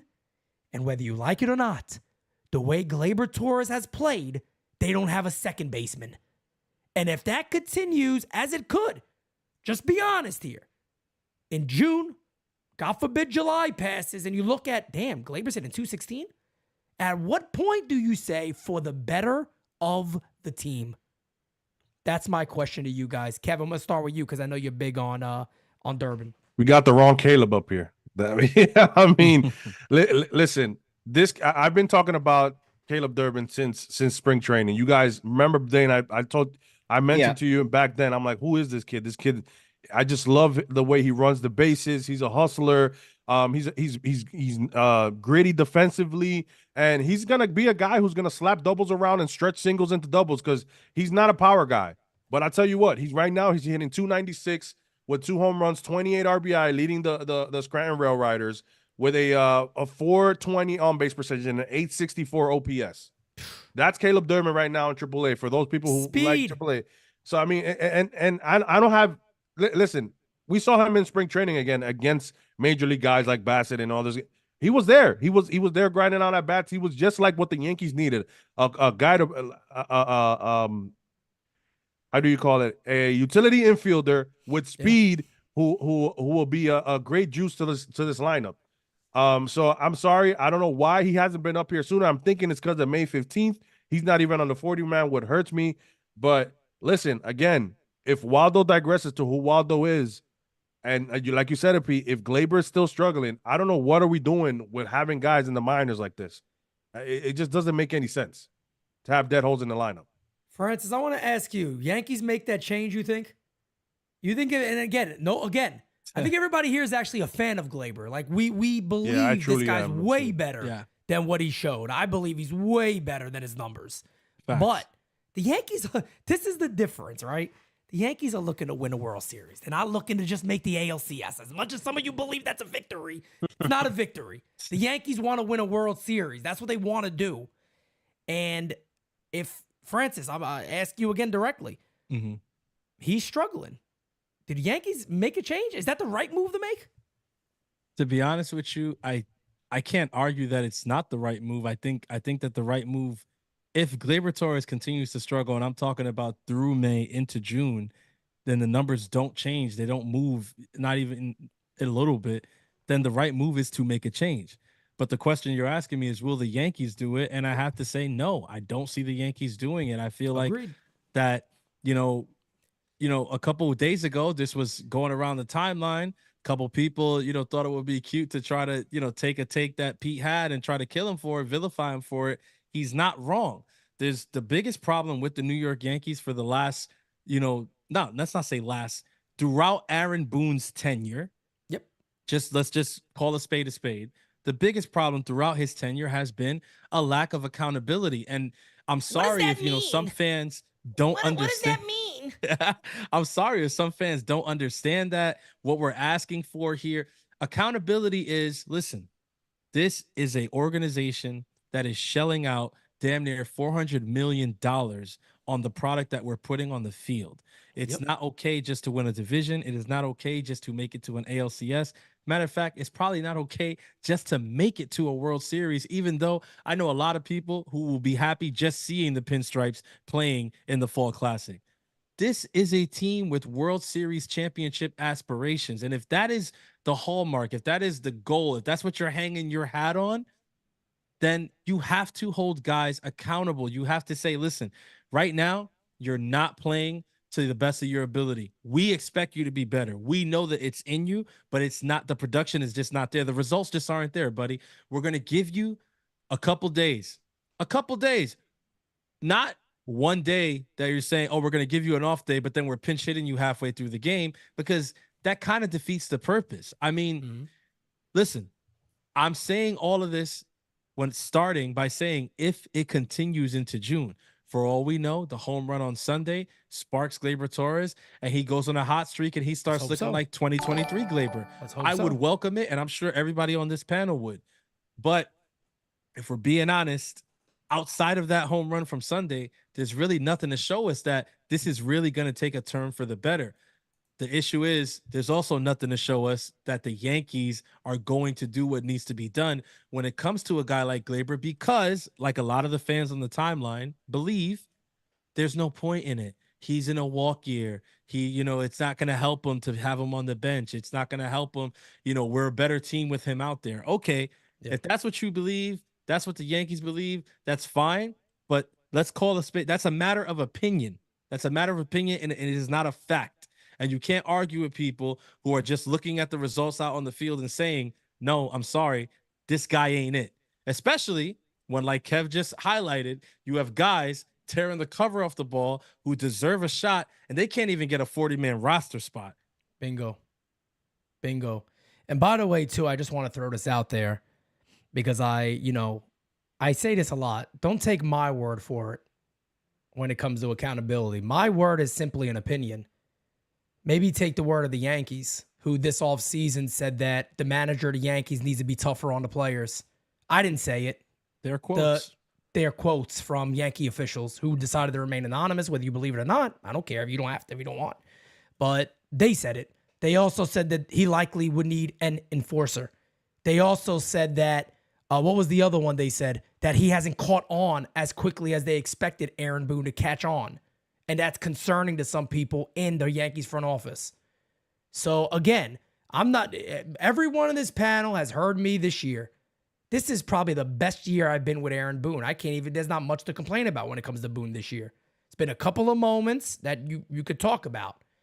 But at the end of the day, the one thing I know for a fact, because I got eyes and a brain, this team seems to do the same shit year in and year out. Do you understand what that means? You got a child. You tell the kid, don't do that no more. They keep doing it. What does people say? That parent ain't teaching them right. It's called accountability. It's the same thing if you're a manager in a job. You hold your team accountable. What does that mean? If they're doing something that is not the standard, you talk to them about it. And if there's discipline comes with it. This is a part of being a grown-up that I think some people don't get. And I hear people go, but it's the major leagues. Shouldn't that be when it's held accountable the most? Of course. At the highest level? Like, are we just fucking stupid? I mean, I understand some of these people are 12, 13, 14, 15, and they probably have no idea about normal life. Some of them need to be a little more accountable. I'm not going to go into the reason why, but to themselves. Some of you need to be a little more accountable to yourself based off how you present yourself. I'll leave it at that. But I'll stop right there on that regard because I want to keep this at Gleyber, and if the Yankees would move on. But Kev and Dane, you two, I know you like Gleyber a lot, but if this continues to go this route and he continues to struggle, what do you think? Is that something the Yankees would do, or would they just say ride him out for the rest of the year, see what happens? It's really a tough decision because he is in a walk year, and listen, I still think that Gleyber is still, as much as we're here and we're talking about it, I think Gleyber still has to do with the chemistry of it. Let's not act like he's not besties with Soto. Him and Soto click, So for sure. When the Yankees traded Montgomery, that did think a little. As much as I like the trade, I'm not shitting the trade because I mean, if we go back and look, freaking Bader was the only one who hit Verlander. I mean, it's like I'm talking about the chemistry of the team. That's where it makes me think a little and be hesitant. I was looking over. I don't know who has options left. I see that it says that Waldo has one more. I don't know if that's true or not. Last time I checked, I think he didn't. But it's like, yeah, I thought he didn't. Yeah, so it's gonna be. He does not, to my knowledge. There you go. knowledge. So it's gonna be really tough, even as Waldo is struggling. Like you can't send him down now anymore, right? So, but then you have a guy like Caleb Durbin knocking the cover off the ball. But this is where injuries and the middle of the summer months come into play, as much as we sit here and think, it's going to be tough for me to see the Yankees parting ways with Gleyber Torres. As much as a lot of people I agree. dislike him and all that, we all know that he is still a hell of a really streaky guy. If this home run turns him around, if you guys look back even before 2023, 2022, he had an amazing end of the August and September. He was top 3 in baseball. So Gleyber can go in stretches where he's a very good hitter, as much as we and that'll improve his defense because it's all mentally with Gleyber. And listen, to Pete's point, everybody wants to come and take a clip of Pete saying one thing out of the 2 things all year that he's mentioned about Boone, which was Holmes coming back out, which Curry also concurred. But no, but none of you guys there's tweeted Curry. There's no clip of Curry, no. Correct. No, there's a tweet though. But yeah, there was a tweet. But nobody quoted Curry. God forbid you quote Curry and go at him, right? You got to go for Pete, right? But let's say that it's because Curry's not on the come up. He's already there. The come up worries them. And that's all it is, and that's fine. That's okay. Keep. You know what? Check you your hate watch. me now, Watch. You're gonna hate me a whole lot more in a few weeks. I'm just letting you know. Letting you know right now. You're gonna hate me a lot more in a few weeks. Continue. And also about the pinch hitting Gleyber, and they answered again with WRC plus. My God, bro, when you're struggling, It's not about that. It doesn't fucking matter what. Again, because they look at WRC plus because it's wage. I get I know the stat. I know it. But when you're really struggling mentally and they give you a day off, I don't think, yes, you'll do it. Yeah, we want you to pinch it in the night. But you back in your mind, you're like, fuck, I thought I was going to have the day off. Think about it. Just think about it. This is their job as well. This is their profession. This is their dreams. This is their job as well. So imagine you having a day off and they call you at 4:00. Can you come in and just wrap up because this person had to leave today? You're gonna be like, what the fuck? It's not gonna be the same hour. It's not. So and I'm breaking it down as easy as I can break it down for you guys because all you guys like to throw is fucking numbers and spreadsheets at everybody. All right, so it drives me nuts. Baseball is still played on the field. As much as you guys dislike that term, it is. It's played on the field by humans, not robots. Correct. There's no and I can't say it enough. Let's circle back to Gleyber. I don't see them doing that. And Dane, I'm interested to see what you got to say about that too. So I don't think they move on from Gleyber. I think they keep agree. him. Yeah. And I go back to the chemistry argument again, that this team has a chemistry that they have not had in years. And Soto loves him. Yeah. He does. I don't know why they move on from him now. But as far as Caleb Durbin, Caleb is playing out of his mind. This is a guy who does not strike out. This is also a guy who's added center field and left field to his arsenal. Yep. So he can play all over. He's got 75, 80 grade speed. He can steal a base at any time. He does not strike out. His strikeout rate's under 10%. He is a phenomenal hitter. But I just don't know if they make that move. I think he's a very valuable bench piece. I think I would get him up here to play on the bench and sub him in, but I don't think they move on from Gleyber this year. I think they wait until after the year and make that switch. I think the tricky part is with it having only been a month into the season and them understanding what Gleyber was offensively in 2022 and 2023, they probably might think it's a mechanical thing and he's going to need the at-bats. He's going to need to be in there to work out the kinks, see pitches, and figure it out. Because he might be gone after this year. We have no idea. But as long as he's here, they're going to commit to him playing second base, and they're going to rely on him while he's playing second base to be productive offensively in some way, shape, or form. He stole double-digit bags. He can hit for power. He can drive in runs as he's done before. Yep. So it's almost a situation where it's hard to sit him when they're relying on him at that position, and he's done it the last 2 seasons. He's proved it. So it's like, okay, we're a month in. How long of a leash do we give him until we think maybe he's hurt? Is something wrong? Does he need a phantom IL? Because we've seen the kind of offensive player he can be. So it's a tough call. It really is. Because it's if it's going to be a mechanical thing, he's going to need to work it out by getting at bats and seeing pitches. And because it's just a hard thing to simulate in the cage. It's a hard thing to simulate on backfields. Yep. If you want to hit major league pitching, you got to face Great major league point. pitching during games. fact. So Great it's tough. It's tricky. It's not an easy call one way or another. It's really difficult. But what we're all going to do here is cross our fingers and hope he finds his 2023 form, because we all know it lengthens the lineup, and it's going to be a situation where 1 through 9 you're going to have a really, really tough time as a starting pitcher. So fingers crossed. We really need him to hit. Hopefully that homer the other day sparked something. And here's the reason why you need him to hit. If the lineup stays similar to what it is now, remember what the lineup looked like the game he was on the bench. John Bertie's your number 5 hitter. Whoever fills in for Glaber is breaking up those lefties in the middle of the order. Rough. I think we can all sit here and go, that doesn't give me great hopes of number 28 happening if that's the case.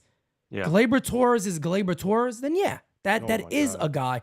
Shout out to our brother Mario. Mario not joining us today, but shout out to Mario, who said, look, when the Yankees win the World Series and Glaber's on it, I believe he's a 6-7 hitter. And he's spot on. We've said that so much, and no question about it. We all want Glaber to succeed. I think Francis, you said he was going to have one of the best years on the team this year. We all like this guy. That was my prediction in the first roundtable. Mm-hmm. We need him to get going. I hope he gets going tomorrow ASAP and he goes on an insane run. And the Yankees are going to be a way better team because of it, even better than their record shows they are right now. They need that guy in there. So I one more thing I want to talk about, catcher. And then I want to get into the big question, that is when Garrett Cole gets back, what is that going to look like? The catching situation is very interesting now because Austin Wells is starting to hit, and Jose Trevino has been better than offensively, at least. He's been really friggin' good offensively. Almost got an 800 OPS. Mm-hmm. Are you guys keeping it the way the Yankees have kept it now? Or are you still trying to figure out where it's more of a 70-30 in favor of Austin Wells? Johnny, I'll start with you. I'm still going 70-30 Wells. This might be a little bit of fool's gold with Trevino. He might be playing a little over his head. I don't think any of us expect him to sustain this type of offensive production the rest of the way. Yep. If I'm investing in a guy who's going to be hopefully a productive left-handed stick going forward, it's going to be Wells. And the fall off defensively isn't that drastic where when you're putting Wells in there, you're expecting pitchers to have a rough time working with him, or you're expecting pass balls or laziness or whatever. Wells has been pretty solid offensively. So in a team that in recent years has needed left-handed bats, especially left-handed power bats for more lineup balance, I think Wells is going to be a guy who in August is going to be one of the really good, solid left-handed hitters in this lineup. And another problem we've had in recent years is a kind of a weak bottom of the order, especially in a very right-handed weak bottom of the order. So if you can have a guy like Wells in there 4 or 5 times a week, who's going to drive doubles in the gap, who's going to pull balls and hit homers at Yankee Stadium, who's going to be a good defensive player and add some lineup depth plus balance at the bottom of the order, I think that's the direction you have to go. But in the meantime, we'll take the Trevino offense. I don't think any of us expects him to continue this pace into August. But while it's happening, I guess as we're easing into the season a little bit, the platoon's going to keep happening while Trevino hits. But if you're going to have a young guy up here with a huge promise like Wells, especially a left-handed bat with power like his, he needs reps. He needs to see pitching. He needs to get at bats. And if it was me, I'd still be forcing the issue to get him the lion's share of the playing time over Trevino. I like that you said fool's gold because we have seen this from Trevino also, right? Where that second half he kind of tails off because the workload maybe gets a little too much. So that's a great point. But let's go, Dane. This one's for you, real quick. Would they DFA Jahmai Jones to bring up Durbin? Do you think that's a possibility? I do think that's a possibility. Okay. Because he's added outfield to his repertoire. He can play all over. Okay. And then Knock, thank you so much for the super chat, brother. We appreciate you. But Francis, I'll go to you when it comes to the catching situation. Yeah, I think Lasagna pretty much hammered it home the way the situation, currently is and the way it probably should be. So there's not really much I can add there. What I will say about Trevino is, I want to give him the credit for the way he's come on offensively these last couple of weeks. He's definitely been a big help. Those 2 home runs in Game 3 against the Rays really helped us push us to that victory and that series victory, which we needed because it's against a divisional opponent. And, he does have experience, more experience catching at this level than a guy like Wells does. And sometimes that does show. I'm not saying that Wells is not going to get there, because I do believe, like, I think it was Pete who said it earlier on in the stream, Wells is a lot better defensive. Oh no, it might have been Dane, that Wells is a lot better defensively than he's been getting credit for. Yep. And the reason that he's not getting that credit is because people just haven't seen him. He hasn't been given those reps. I think it should be Wells getting the lion's share, but I don't think that will be the case until the tail off happens from Trevino.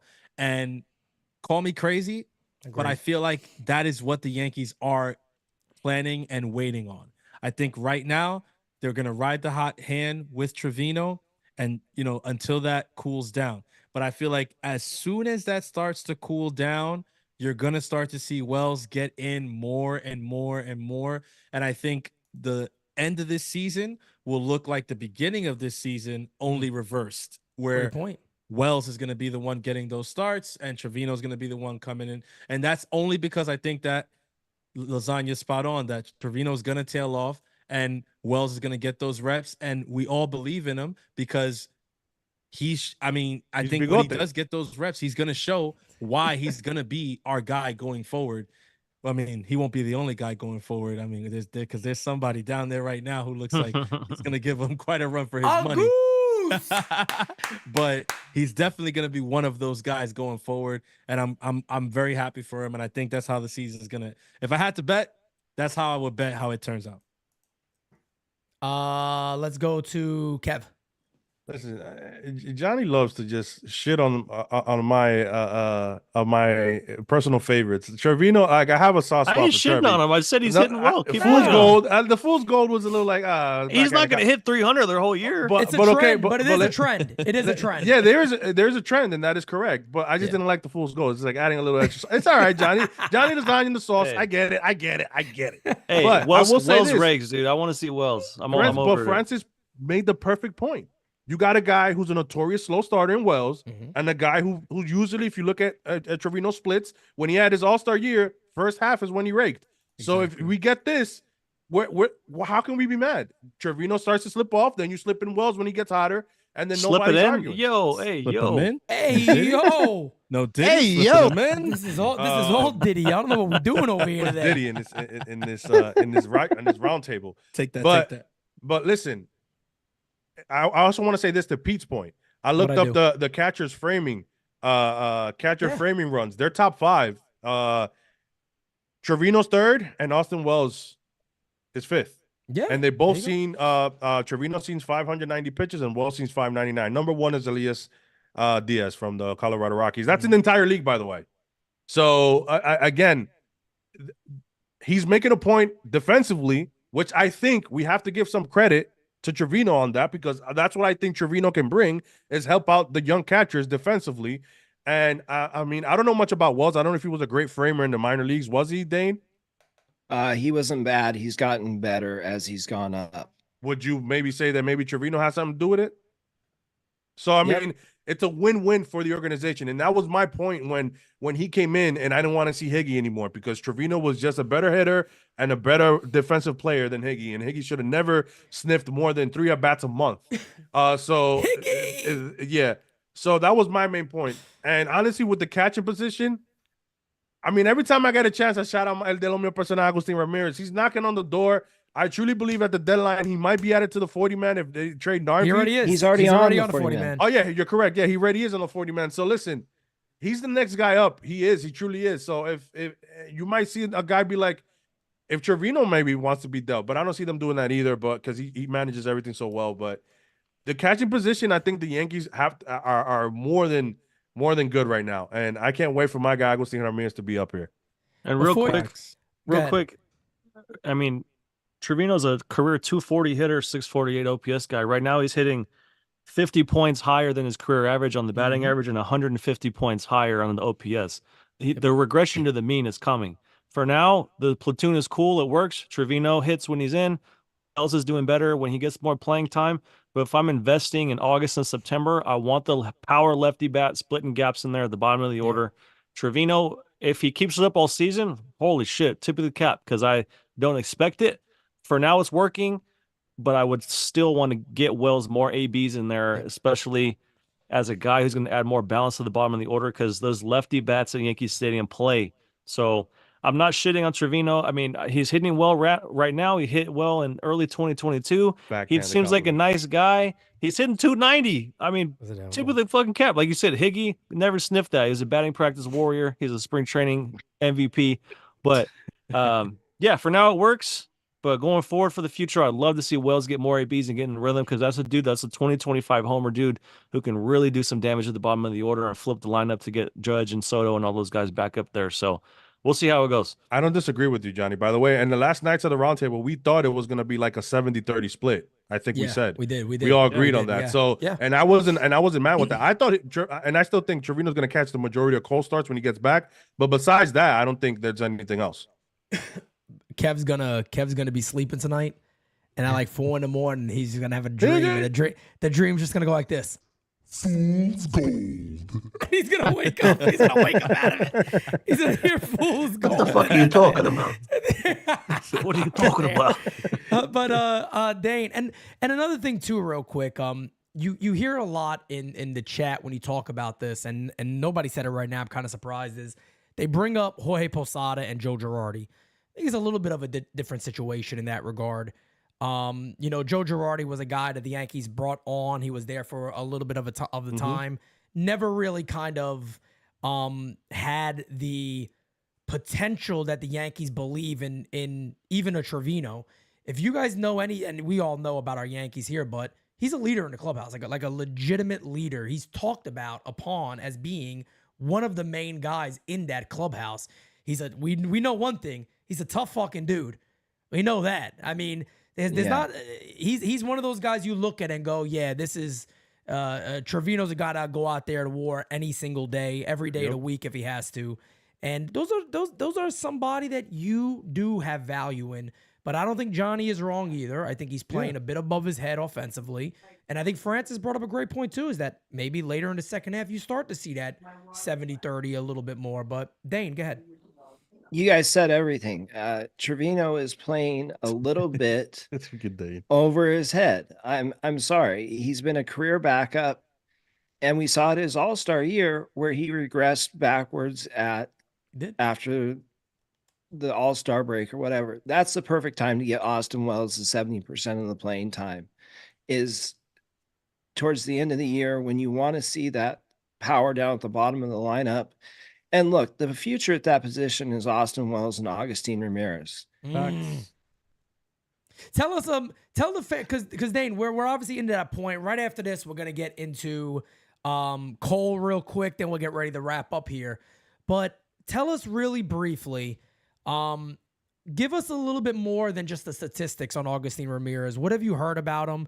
Now we all, we love a goose here. I think he's a guy that is just going to be, is just so much potential in this guy. Tell us a little more about him, his catching. Do you see him being able to catch at the major league level? Yes, he will be able to catch at the major league level. He's got an elite arm. Basically, the easiest way to say this is he's a harder working, better version of Gary Sanchez. Great tweet by Johnny, by the way. Oh, yeah. He put them side by side. You saw that, Dane? Yeah, I did. 100% Johnny does that a lot, by the way. You're on that a lot. Come on, Johnny. Come on, Johnny. I'm a mechanics nerd. I like that shit. Okay, Johnny's a nerd. There you go. So mechanics nerd. Mechanics nerd.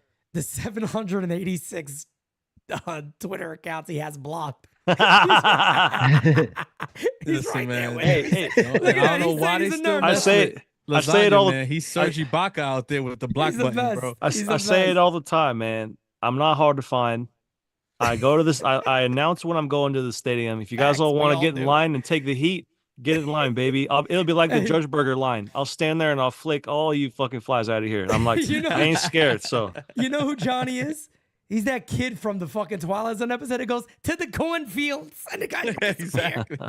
That's what he does. I gotta say one more thing about a goose. Okay. His batting average in balls in play is 40 points below his batting average right now. So you're not seeing all the potential in that bat. And he's leading the AA in home runs. This kid hasn't. I want to shout you, Dane. I want to put it on the spot here before you even move forward on that. But I want to shout you out. I want to shout Carlos out. I want to shout Greg out. I want to shout a lot of you guys because were we not ahead of the curve? Way on ahead. a Goose? Way there ahead. was nobody. I remember last year, he wasn't even on the top 30 prospects for MLB. No. He wasn't on the top 30. He's been in our top 20 since we started the list. Bingo. So I just wanna give a shout out to you, to Los, who have been ahead of the curve on this guy. I'll even give a shout out to John Brophy. He told me TJ Rumfield. I said, who the fuck is TJ Rumfield? Had no idea. He told me about him. TJ Rumfield right now is really looking like he could be the next first baseman for the New York Yankees. As soon as this season, if God forbid something would have happened to Anthony Rizzo, I think he's the first guy up to get that chance. But I think so before too. you can continue to talk about a Goose, but I just wanted to give you your flowers on that one for being ahead of the curve, well ahead of everybody on that. He's a guy that went 3 levels last year, and you don't see that especially in the Yankees minor league system. They just don't advance people that quickly. The kid can flat hit, and I'm telling you, he's going to be a big piece of this team in the future. I think we have the most knowledgeable, well-rounded farm group for the Yankees out there. Easily. It's not even close. It's not close. It's a fact. And that's not a knock on anybody else, by the way. It's just not close. It's from the lower levels to AAA, AA. I mean, Dane and Los and those guys do it. It's phenomenal. I gotta say to Los too, and the Dane, and in Yankees farm in general, that's Los and Dane, and the footage that Los gets from Dominican Republic that nobody else has, the updates that he gives you, it gives you. It allows you actually, if you're really deep into prospects, to be way ahead of the curve. But again, a lot of people don't like to dig, or a lot of people just like to crop the video and not give a shout out to Yankee Farm, which is easy and respectful. Exactly. You know what I'm saying? And give the guys who work hard their due, right? You can just quote tweet them and be like, this kid is doing amazing. You know what I'm saying? But a lot of people don't want to do that. They're too lazy, or they'll crop out the video and they'll try to use it themselves. But at the end of the day, these guys, they work extremely hard. Shout out to Carlos and Dane. Dane's always updating me, guys. And I wasn't a prospect guy until like maybe 2 years ago. Because I mean, the Yankees used to draft the Yankees used to draft horribly. So I never even got into the Clint Frazier's and the Greg Birds. I never got into that because I was like, hell no. But now, oh man, I can't wait, man. And shout out to you guys in Yankees Farm. So no question. And Los does a phenomenal job. Los is the man. We all know that. And guys, I've been telling you guys, please go subscribe to Yankees Farm. It's as simple as it's Yankees Farm. It's literally all you got to type and you're going to see it. The reason being, if you love NYYU, Yankees Farm, if you see on all the videos, it says presented by NYY Underground, because Carlos and we are working together. He is under the NYYU umbrella. He's one of the best people you can talk about in general when it just comes to Yankee prospects, guys that he'll tell you about in 2 years ago by like, oh shit, that was that guy Los was talking about. Yeah. And they'll appear and you're like, oh, okay, so I already knew about him. It's an amazing thing. It's an amazing advantage, by the way, among other fan bases, that you guys have people like Dane and Los and John Brophy doing these type of things. But here's something else I want to plug real quick. Not this week, next week. If you guys like these type of panels, I'm not familiar with it, but Dane and Kev definitely are. NYYU is going to be having Twitter Spaces on Wednesdays at 10 p.m. Basically, what that is like this. You're not seeing each other, but you could talk amongst an entire group of Yankee fans. And if anybody in this chat is familiar already on Twitter, which I'm sure a lot of you are, I want to plug that right now. Dane is going to be running a lot of it. Kev's going to be helping. Whoever else on the team is going to be willing to jump in there and help, we'll be doing that.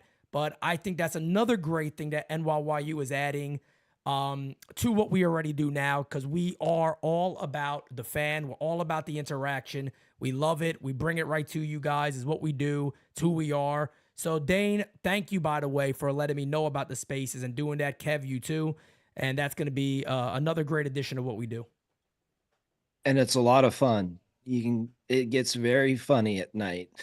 Well, Twitter Spaces after I dark. listened to okay. it. I listened to it yesterday, and I'll be honest with you. It's the first time I ever actually listened to one. I laughed more than I thought I was going to be laughing. Put it that way. It was pretty good. It was really good. Dane knows. I called Dane. I was like, yo, I love those Twitter Spaces. We got to get to it. I was like, we got to get to this thing. But another big question everybody's talking about right now, Garrett Cole, knock on wood, the ace, the Cy Young Award winner, the man of the New York Yankees, one of the best signings the Yankees have ever made. Garrett Cole is working his way back to be in the Yankees rotation. I don't know. I don't think it's going to be early June. They're saying 5 starts. So maybe you're looking, I don't care. Whatever the date's going to be, end of June, early July, whatever it is. When Garrett Cole's ready, he's in the rotation. We know that 100%. There is going to be no proving for him. He's in there. If everything's going the way it's going right now, who's the odd man out? Who's the guy that you say, sorry, got to see you? Because, I mean, I'll get mine out the way really quick. Can't be Luis Hill. Can't be him. He's too good. Shot. He's too good. And I don't care. Look, I bring up the innings limit for one reason. Again, because the same thing we say about Stanton and guys like that, would the Yankees do it? Luis Hill's a guy where Johnny's right. There's many things the Yankees have nowadays to say, this guy's not the same. I think it's time. The velo's down. Maybe they spin. I don't know. I don't know all that aspect of the game, but they got all of that. They got all these things I could probably tell them. This guy's kind of tailing off a bit. It's time to move him. But Hill can't be the guy. And I'll be the first one to say it. It cannot be Clark Schmidt. He has been too good. And he's costly. He has no money attached to him. He has control attached to him. You can't sit there and say, we're going to move you. My opinion, my vote, would unfortunately or fortunately be Nestor Cortes right now, would be the guy that would be moved. And I don't know if it's a trade. I don't know if you say bullpen him, back up some guys, give us some innings, spot starts here and there. We figure it out. But that's the guy I would go with. Francis, who are you thinking? Yeah, you took the words right out of my mouth. I think right now there's no other way to go. It's another one of those situations where it's kind of a good problem to have. I know a lot of people are going to come out and say, well, Nestor, he hasn't been good, so it's obviously him. But Nestor's been what he's supposed to be thus far. The thing is that when Garrett Cole comes back, you're looking at a rotation that is now featuring the AL Cy Young winner, that is now featuring Luis Hill, who has been one of the most dominant pitchers in baseball this year, that is featuring a Carlos Rodon, who is having a resurgence this year, that is featuring a Clark Schmidt, who has been absolutely box office phenomenal, okay? Clark Schmidt has taken that step thus far, that next step that we wanted him to take. And Marcus Stroman just got signed here. He's not going to get moved to a bullpen role. Marcus Stroman is a starter, and he is doing what he was brought here to do. There's really no other answer.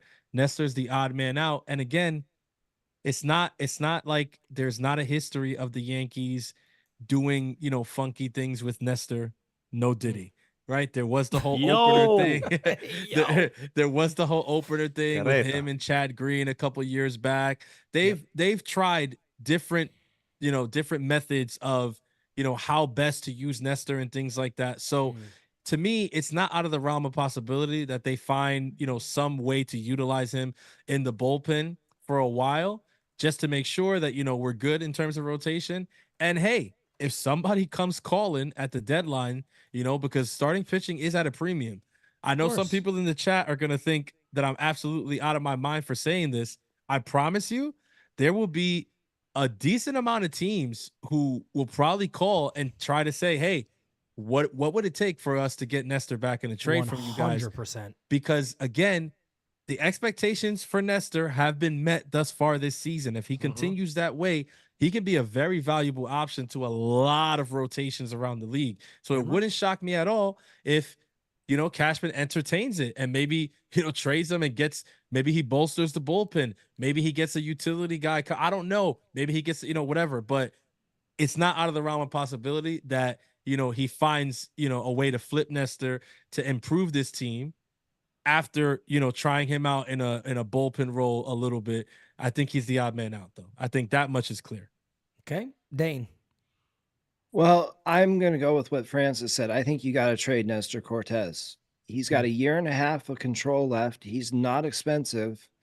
And there are no starting pitchers available. And for the people who's worried about what we have depth-wise, we have Will Warren, we have Clayton Beater, and you've got Brock Selvage, who's absolutely ripping a hole through triple or double A. Can you get his numbers real quick? I think he's at a 2.13 ERA. And he's got. How old is he, Dane? 21 in double A. Shit, you talk about the top pitching prospect for the Yankees. That's the man right there. It is, and it's not close. He has moved past Lalane. He's moved past Chase Hampton, who is coming back also. So you're going to have that option later in the year as well. I think you trade Nestor because there's not much that's going to be better than Nestor available at the trade deadline for teams that need starting pitching. You might be able to pull a top 100 prospect and another top 10 guy and another top 20 guy for him. I think that's something you very seriously have to consider. I don't like Nestor in the bullpen because he has a first inning problem and he doesn't really have bullpen stuff. It's a good I don't know. That's just my thoughts. You're not wrong, Kev. No. Yeah, me and Dane talked about this a bunch of times in our spaces where that's the issue with the Yankees. I mean, it's like he, as much as it's Nestor, which is the clear answer, honestly, it's also not because his stuff doesn't play in the bullpen. So if the Yankees don't trade him, then unfortunately, me and Dane talked about it, it's Clark Schmidt. I mean, like, you're not going to take Luis Hill. You're not going to take Stroman out of there. You're not taking Rodon or Cole. So it ends up being Clark Schmidt going back to the bullpen because his stuff plays better out of the bullpen. It is what it is. It's not because who's a better starting pitcher. At this point is if you got to move somebody to the bullpen, who's going to be productive in the bullpen? And it's Clark Schmidt. I agree with Dane 100%. We've talked about trade scenarios a bunch. We've said maybe you could bundle a Nestor with Pereira and Waldo or Nestor and Raza. I mean, if you don't have a spot for Raza, I think second base is going to be up for grabs in the near future with Caleb, Raza, and Vivas. But and Raza, I mean Peraza. So for Oswald. But yeah, so I mean it's a good problem to have. Again, the Yankees have options. Beater's right there too. I think you were going to see Beater soon. I think the Yankees were just waiting after May 15th. But yeah, man, I think unfortunately it is Clark Schmidt. If the Yankees don't trade, if the Yankees can somehow move Nestor and get something back for him, I'd be great. And I know Johnny and Christian will be ecstatic, and they can shut the finally fuck up about it. Hey, I want to before Johnny goes, I just want to shout out Christian because Christian said he believes he could be the Cy Young of the team this year, and he's not too far off right now on that one when it comes to Clark. Clark's been pretty damn good for the Yankees, but go ahead, Johnny. Feel bad for Kevin because I'm about to do it again. But Kevin sitting there steaming. I can see the steam come out of his ears. He's furious. He was playing with his beard, ready to kill somebody. But if you leave Clark Schmidt, it can't be Clark Schmidt. They built him up to 160 innings last season. This year, he takes the next step and he pushes 170 plus. He's throwing 96-mile-an-hour sinkers. He's got the plus spin rate on the breaking ball. He is built to be a starting pitcher, and you don't build a guy up to this amount of innings last season for the first time, and then the next season take a step back and undo all the buildup you just did. He is built to be in this rotation. The stuff plays. He's only getting better. He's 28 years old, entering his prime. The stuff is there. He's peaking right now. He's got a 2.95 ERA. He's got more strikeouts than innings pitched. The whip is a little high right now, but it's early in the season. Pitchers are still trying to find their spin, find their feel. It's cold. The ball is slick. So Clark is the guy. Slick balls, okay? Hey, yo, Diddy. We got a lot of ditties in here, but if you can turn Luke Weaver into Luke Weaver, why can't you turn Nestor into that sort of a reliever out of the bullpen? He doesn't throw 96. He doesn't throw 90. Can he hit 93, 94? He's been up to 95 this season, and we know guys when guys go to the bullpen, the stuff plays. So if you tell me go out there, I want you to bring it. I want to see that 94 plus from the left side. I want that funky angle. I want the breaking balls down to the dirt. I don't want you hanging shit. And if we talk about burning out the bullpen by June, like we always do, you could really use an innings eater like Nestor down there to relieve some of that pressure and ease some of that bullpen burn. So, I mean, Nestor's been good at home.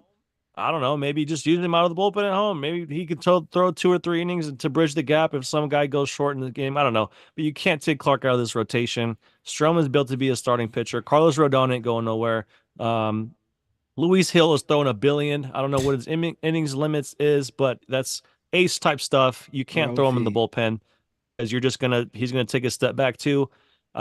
It's got to be Nestor, which is unfortunate because he is pitching well at home. The road numbers don't look great, but maybe you can get creative with him. If you can turn if Matt Blake is the pitching wizard, then take Nestor, who's been a hybrid type arm who can make a spot start and do bullpen. Take him into that bullpen role and see what you can do. I mean, he wasn't healthy last year, or I think it was last year, with the shoulder recovery issues. So the last thing you want to do is have him go back through that again. We don't expect him to log 150, 170 innings this season anyways. So why not turn him back to the hybrid he was? If you end up trading him, cool. But you can't take Hill out of this rotation. You can't take Clark Schmidt out of this rotation because they're built for the rotation. Yep. But like you guys have said, it's a good problem to have. We've got an embarrassment of riches in the rotation. The bullpen looks good. So I think whoever comes out of the rotation, it's only going to help whatever unit they join. And hopefully we can figure it out and everyone's happy and fits into their role and has success. So we'll see how it plays out. But yeah, good problem to have. Absolutely great points. We got a couple of super chats here. Crackle Nut says, Nestor was dominant in the bullpen when we first had him. Plus, he is an insurance guy just in case someone gets hurt or Cole needs extra days off. L.I. Yankee King says, hot take. Here we go. Yankees right now are taking calls on Nestor Cortes and on DJ LeMahieu.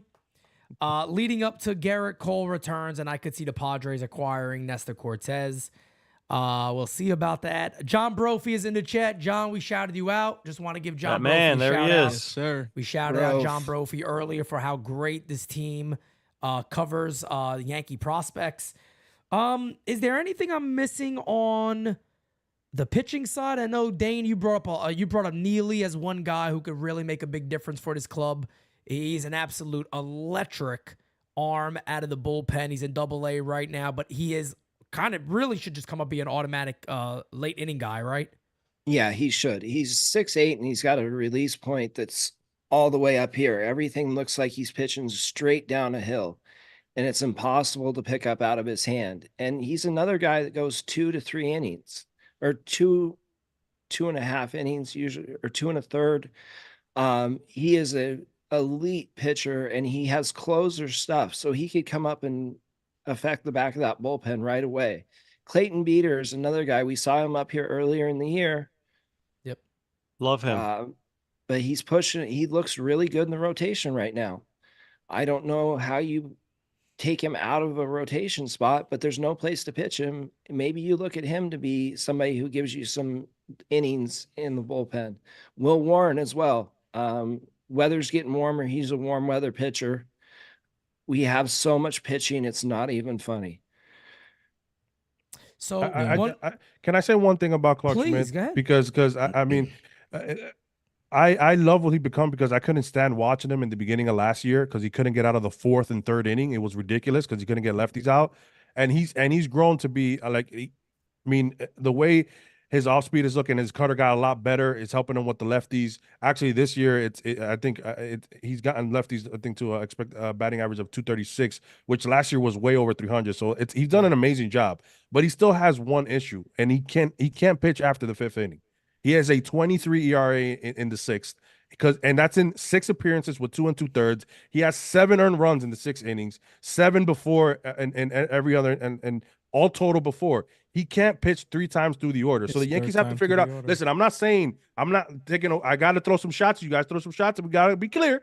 Okay, this is something that's really they're trying to figure out because he does have a 3rd time through the order problem. And if you tell me this guy in October or in September, late in the year, is a guy that you're going to expect, I mean, you're going to have a guy who's going to throw 4 and 5 innings, and you're going to know you're going to need your bullpen.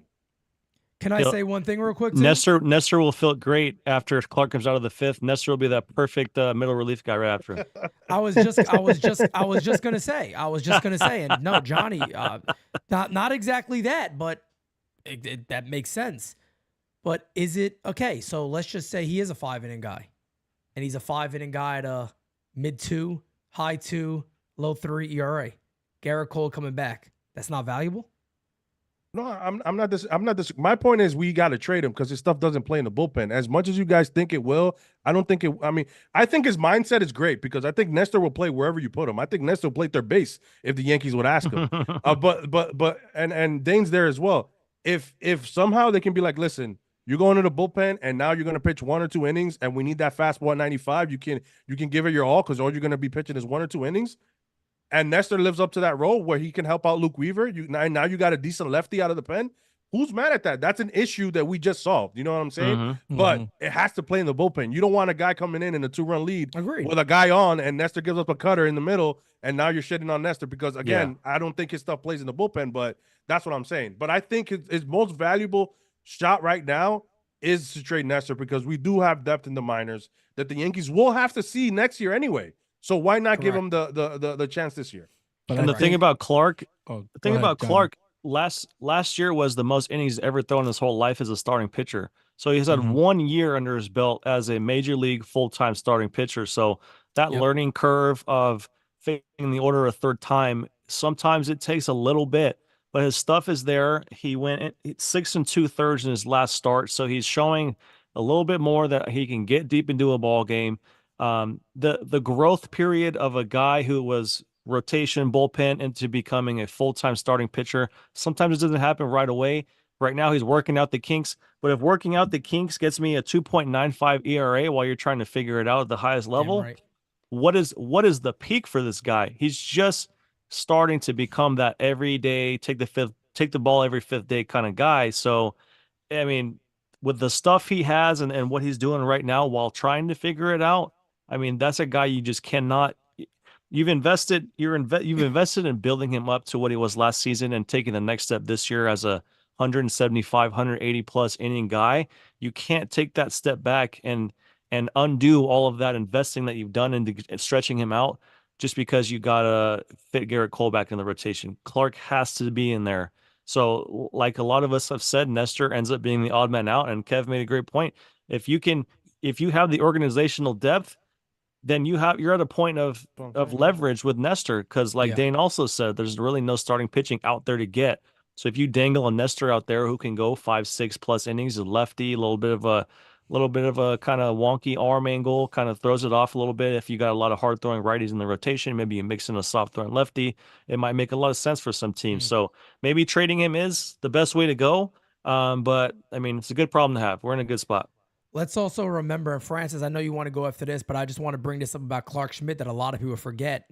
Dane, I know we've spoken about this many times. People also got to remember that this guy would have been one of the top draft picks when he was drafted. He needed surgery and he fell to the Yankees. People also forget 16. Once he showed he was healthy, he flew through the Yankee system. They immediately was like, this guy has everything to be at the upper levels. He could get right in there.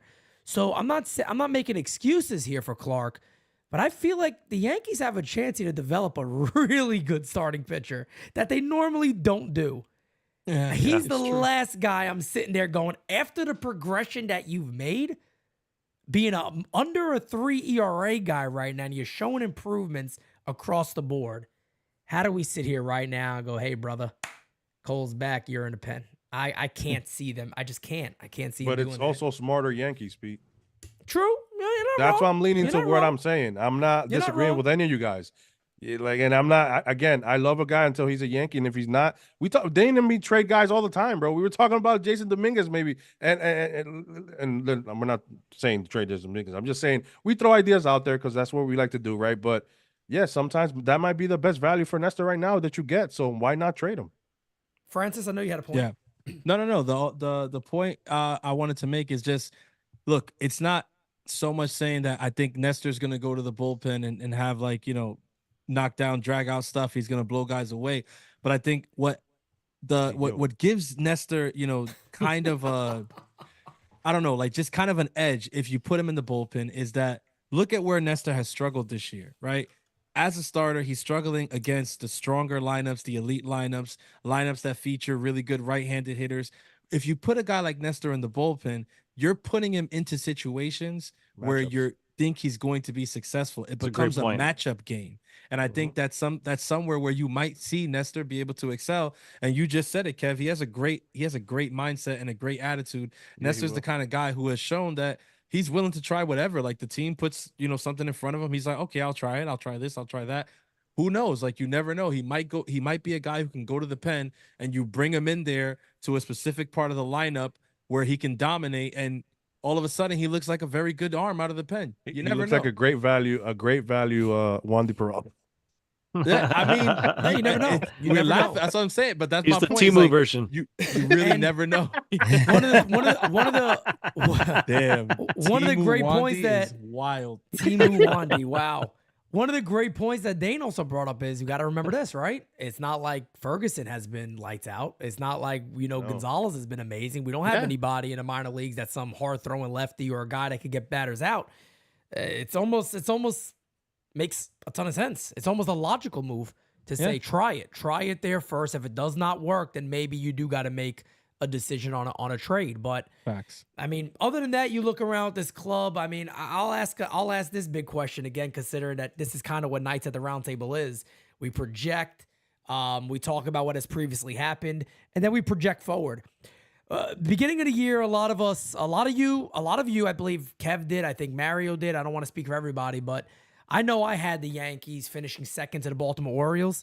I'm not fully off on that yet. I still have some concerns about the Yankees. As we talked about today, will the Yankees make the right calls? Again, just to sum it up, Jason Dominguez comes out and he's hot and he's doing great. Will the Yankees say, hey, he has to play? You got to sit a little more than you're comfortable doing. Even if you performed, we need this bat in this lineup. Will the Yankees make the tough decisions enough to be one of the best teams in baseball as they are right now, but they could be much better, and we know that. They can improve upon what they already have.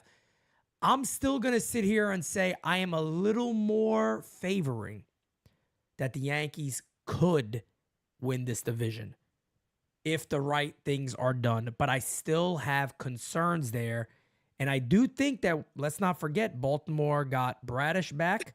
Baltimore got John Means back. We know about Burns already, and on top of that, they are loaded out the ass with prospects that they can trade for whoever is the best player available, bullpen, whatever it is. If you see that as a weakness now, I don't think it's going to be a weakness in a couple of months, just to be honest. But from there, I'll turn it over to you guys. I haven't changed too much. I do like the Yankees a lot more now because what they've done without Garrett Cole, I think that shows something to the character of this team. Yes. But as of right now, talent-wise, I'm still concerned about the things I talked about, and I think Baltimore's still going to get better. Johnny, what do you think? I have a little bit of concerns with the injury bug. It's something that's affected this team every year. It's only been a month in. We've got some older dudes who are building the middle of this order with Rizzo and Stanton. I don't know. Sometimes it already hit Garrett Cole. It hit Jason Dominguez last year. I mean, it always finds a way to make its way through this roster. So that scares me a little bit when projecting if they're going to be ahead of the Orioles by the end of the season. Also, the pitching has been fantastic. There might be a little bit of a regression to the mean there, a little bit of a come to earth moment. I wouldn't shock me. I'm not hoping for it. I'm not saying it's guaranteed to happen, but it's been a month. They've been lights out, much better than we expected. There might be a little bit of a pullback there. Not saying it's guaranteed. I just wouldn't be shocked if it happened. So a little bit of a regression from the pitching and the injury bug, which hits us every year, is the only reason I say the Yankees are still in a good spot to be second place in the division. The Orioles are young. They've got pitching. And like Dane mentioned, if there's a Mason Miller out there who's floating around because they don't have Bautista anymore as a closer, if Kimbrel's not cutting it and they want to throw a few prospects over there to bring Mason Miller to Baltimore, that would be terrifying. So the assets that Baltimore has, the youth, those are the reasons I think they might still win the division, but I hope to be wrong. So we'll see. Agreed. Let's go to Francis. Yeah, I'm going to be honest with you, man. The Baltimore Orioles are a great team. They have a lot of youth. They have a lot of athleticism. They have the prospects, like Pete said, like Johnny just finished saying, to make any deal that they feel necessary to improve that team. And they are the incumbent division winners. And they're in the lead currently or tied with us currently. They've played, Tied, yeah. so far they're not having a slump this season. All that said, I'm rolling with my boys. And I'm rolling with my boys strictly because of what they have shown us thus far this season. I will be the first person to admit if at the end of the year I'm wrong. But what I gotta say is, listen, guys like Volpe being better was not this much better, was not on my bingo card to start the year. If this is gonna be the Volpe that we get, and we got a Dominguez coming back into this lineup, and we get Wells getting more reps and more appearances towards the second half of the season. Soto is Soto, Judge is Judge. I love our chances. We're getting to add the AL Cy Young winner to a rotation that has already overachieved thus far this season. As much as people can add, and as good as, like I said, their prospects are in Baltimore, like I said, they have the prospects to add anything they need, but the one thing they can't add is the AL Cy Young winner. There's only one team that can say we're going to add a Cy Young winner to our rotation halfway through the season, and that's us. I like our chances. Now, the one thing that does scare me, like Pete said, is will the Yankees make the right calls? But I'm going to be optimistic, Francis. I'm going to be optimistic, Francis, here and say this. Listen, this last offseason, Brian Cashman did a bang-up job, all right? He made some great freaking decisions. Verdugo was a great decision. Juan Soto, yes, no-brainer, but that deal, not the easiest deal to make, especially when Preller was playing hardball. He made some great decisions this offseason. He made some great moves on the fringe to bring guys into that bullpen and stuff like that. The Stroman thing, underrated, I think is going to play up in this season and seasons beyond. He's made some very good decisions as of late. I'm going to bet on him to make a couple more good decisions along the way, and that's why I'm picking the Yankees to win the division. Kev?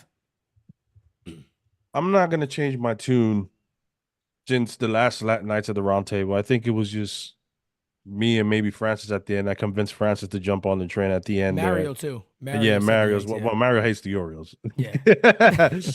But we know that. Yeah, but listen, I still think, and yes, it does depend, because I may put the disclaimer out, unless they make a blockbuster fucking trade in July. That I'm assuming that they'll go make some pieces because they're getting Felix next year, so I don't see them getting Mason Miller. And talking to a few Baltimore guys, which me and Dane do on the spaces, they do got a few guys in their prospects that are looking to fill that spot as the reliever in the bullpen. So if it's the similar team that we're seeing now, I still think the Yankees are in great position to take the AL East, and I think they will. Listen, they lost the first 3 games. They scored 6 runs in the entire 4-game set, but it wasn't blown out until that last game. And Pete, you hit it on a nail on the head. That inning where they scored like 5 runs, they beat out like 3 double plays. It was a bunch of dinker hits, 88, 90-mile-per-hour hits. They fielder's choices. They beat up because they're young and athletic. So the Yankees didn't get blown out by it. They got a struggling Yankee team, which during the time Judge wasn't hitting. If the series was this week coming up, oh shit. But that being said, I'm going with the New York Yankees. I still think Pacoda still has 95 wins, by the way, which I still also did. Shout out to Pacoda. God, Pacoda. Yeah. I hate that. Nobody hates that shit more than me. Nobody hates that. To quote my brother Alex Rodriguez, ball that shit up and throw it in the garbage. Garbage. Pacoda. But I'm going with the Yankees AL East, and I like them. I still like them for 95 wins. The great Dane Huber. I'm going Yankees all the way, but they got to make the right decisions. Yes. If they do that, I think they're going to take this division. Baltimore, of course, scares you with what they can trade for, but they need pitching, and there's not a whole lot of pitching out there available. So we'll see what they do, but I got our Yankees winning the AL East. Yeah, I'll also say I think one of the problems for Baltimore is also going to be health of the rotation. Yes. Because if you think about it, yeah, they do got Bradish back, they do got John Means back. But these are 2 guys that have had their issues, of course. And And then, of course, Dean Creamer, I think, or Kramer, whatever the hell his name is. Creamer. Oh my God. Hey, Kramer. yo. Hey. Oh my gosh. We should have creamed yo. Creamer, okay? We didn't. We should have creamed Creamer. We didn't, okay? We will the But, next time. Talk about a guy probably pitching a little above his head, 3.72 ERA in 46 innings. I mean, he's pitching really well. Burns, Yankees. we know. Cole Irvin is pitching extremely good, 2.90 ERA. Grayson Rodriguez with the injury. But again, I don't think there's a serious talent gap here between the two. I concern myself with the New York Yankees. Will they do what has to be done? That's my only concern with them maybe not winning the division. If somebody were to come to me and go, they're going to do all that, I'd sit here and go, I'm going to ride 100% with the Yankees. I just don't trust them to do all those right things and to be the team that I think they have the chance of really being. Hopefully I'm wrong. I pray I'm wrong. I'll be the happiest person in the world to be wrong on that, but we'll see what happens. I'll go around the room real quick. Anything that we missed that anybody wanted to discuss? Yeah, I had nothing else. I just want to shout out. For me. I just want to shout out the greatest manager in baseball, which is Aaron. You must be drinking some warm milky over there, buddy. Yes. What do you got in that drink? Cupcake shipment that landed. What do you got in that drink over there? Oh my God. No, I'll do something right quick. Shout out again. Shout out to Aaron Boone. Shout out to the entire Yankees coaching staff right now that have this team where they are. Yes, as a Yankee fan, I think we all should be expecting the best from this club.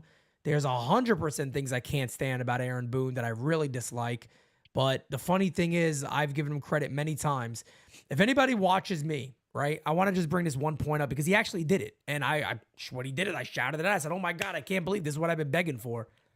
He actually held Gleyber Torres accountable on his own press conference after a game. And people will go, well, how would you want him to do that? And I would simply say, it's not hard. All you simply say is tell the truth. You don't have to throw a player under the bus to call something out. He simply said what I've been saying for years. I literally will quote it, how it needs to be said, and he did it. The player knows this is the major leagues. This is the big league level. He should make that play. Gleyber Torres is a good ball player. We believe he's a very good second baseman.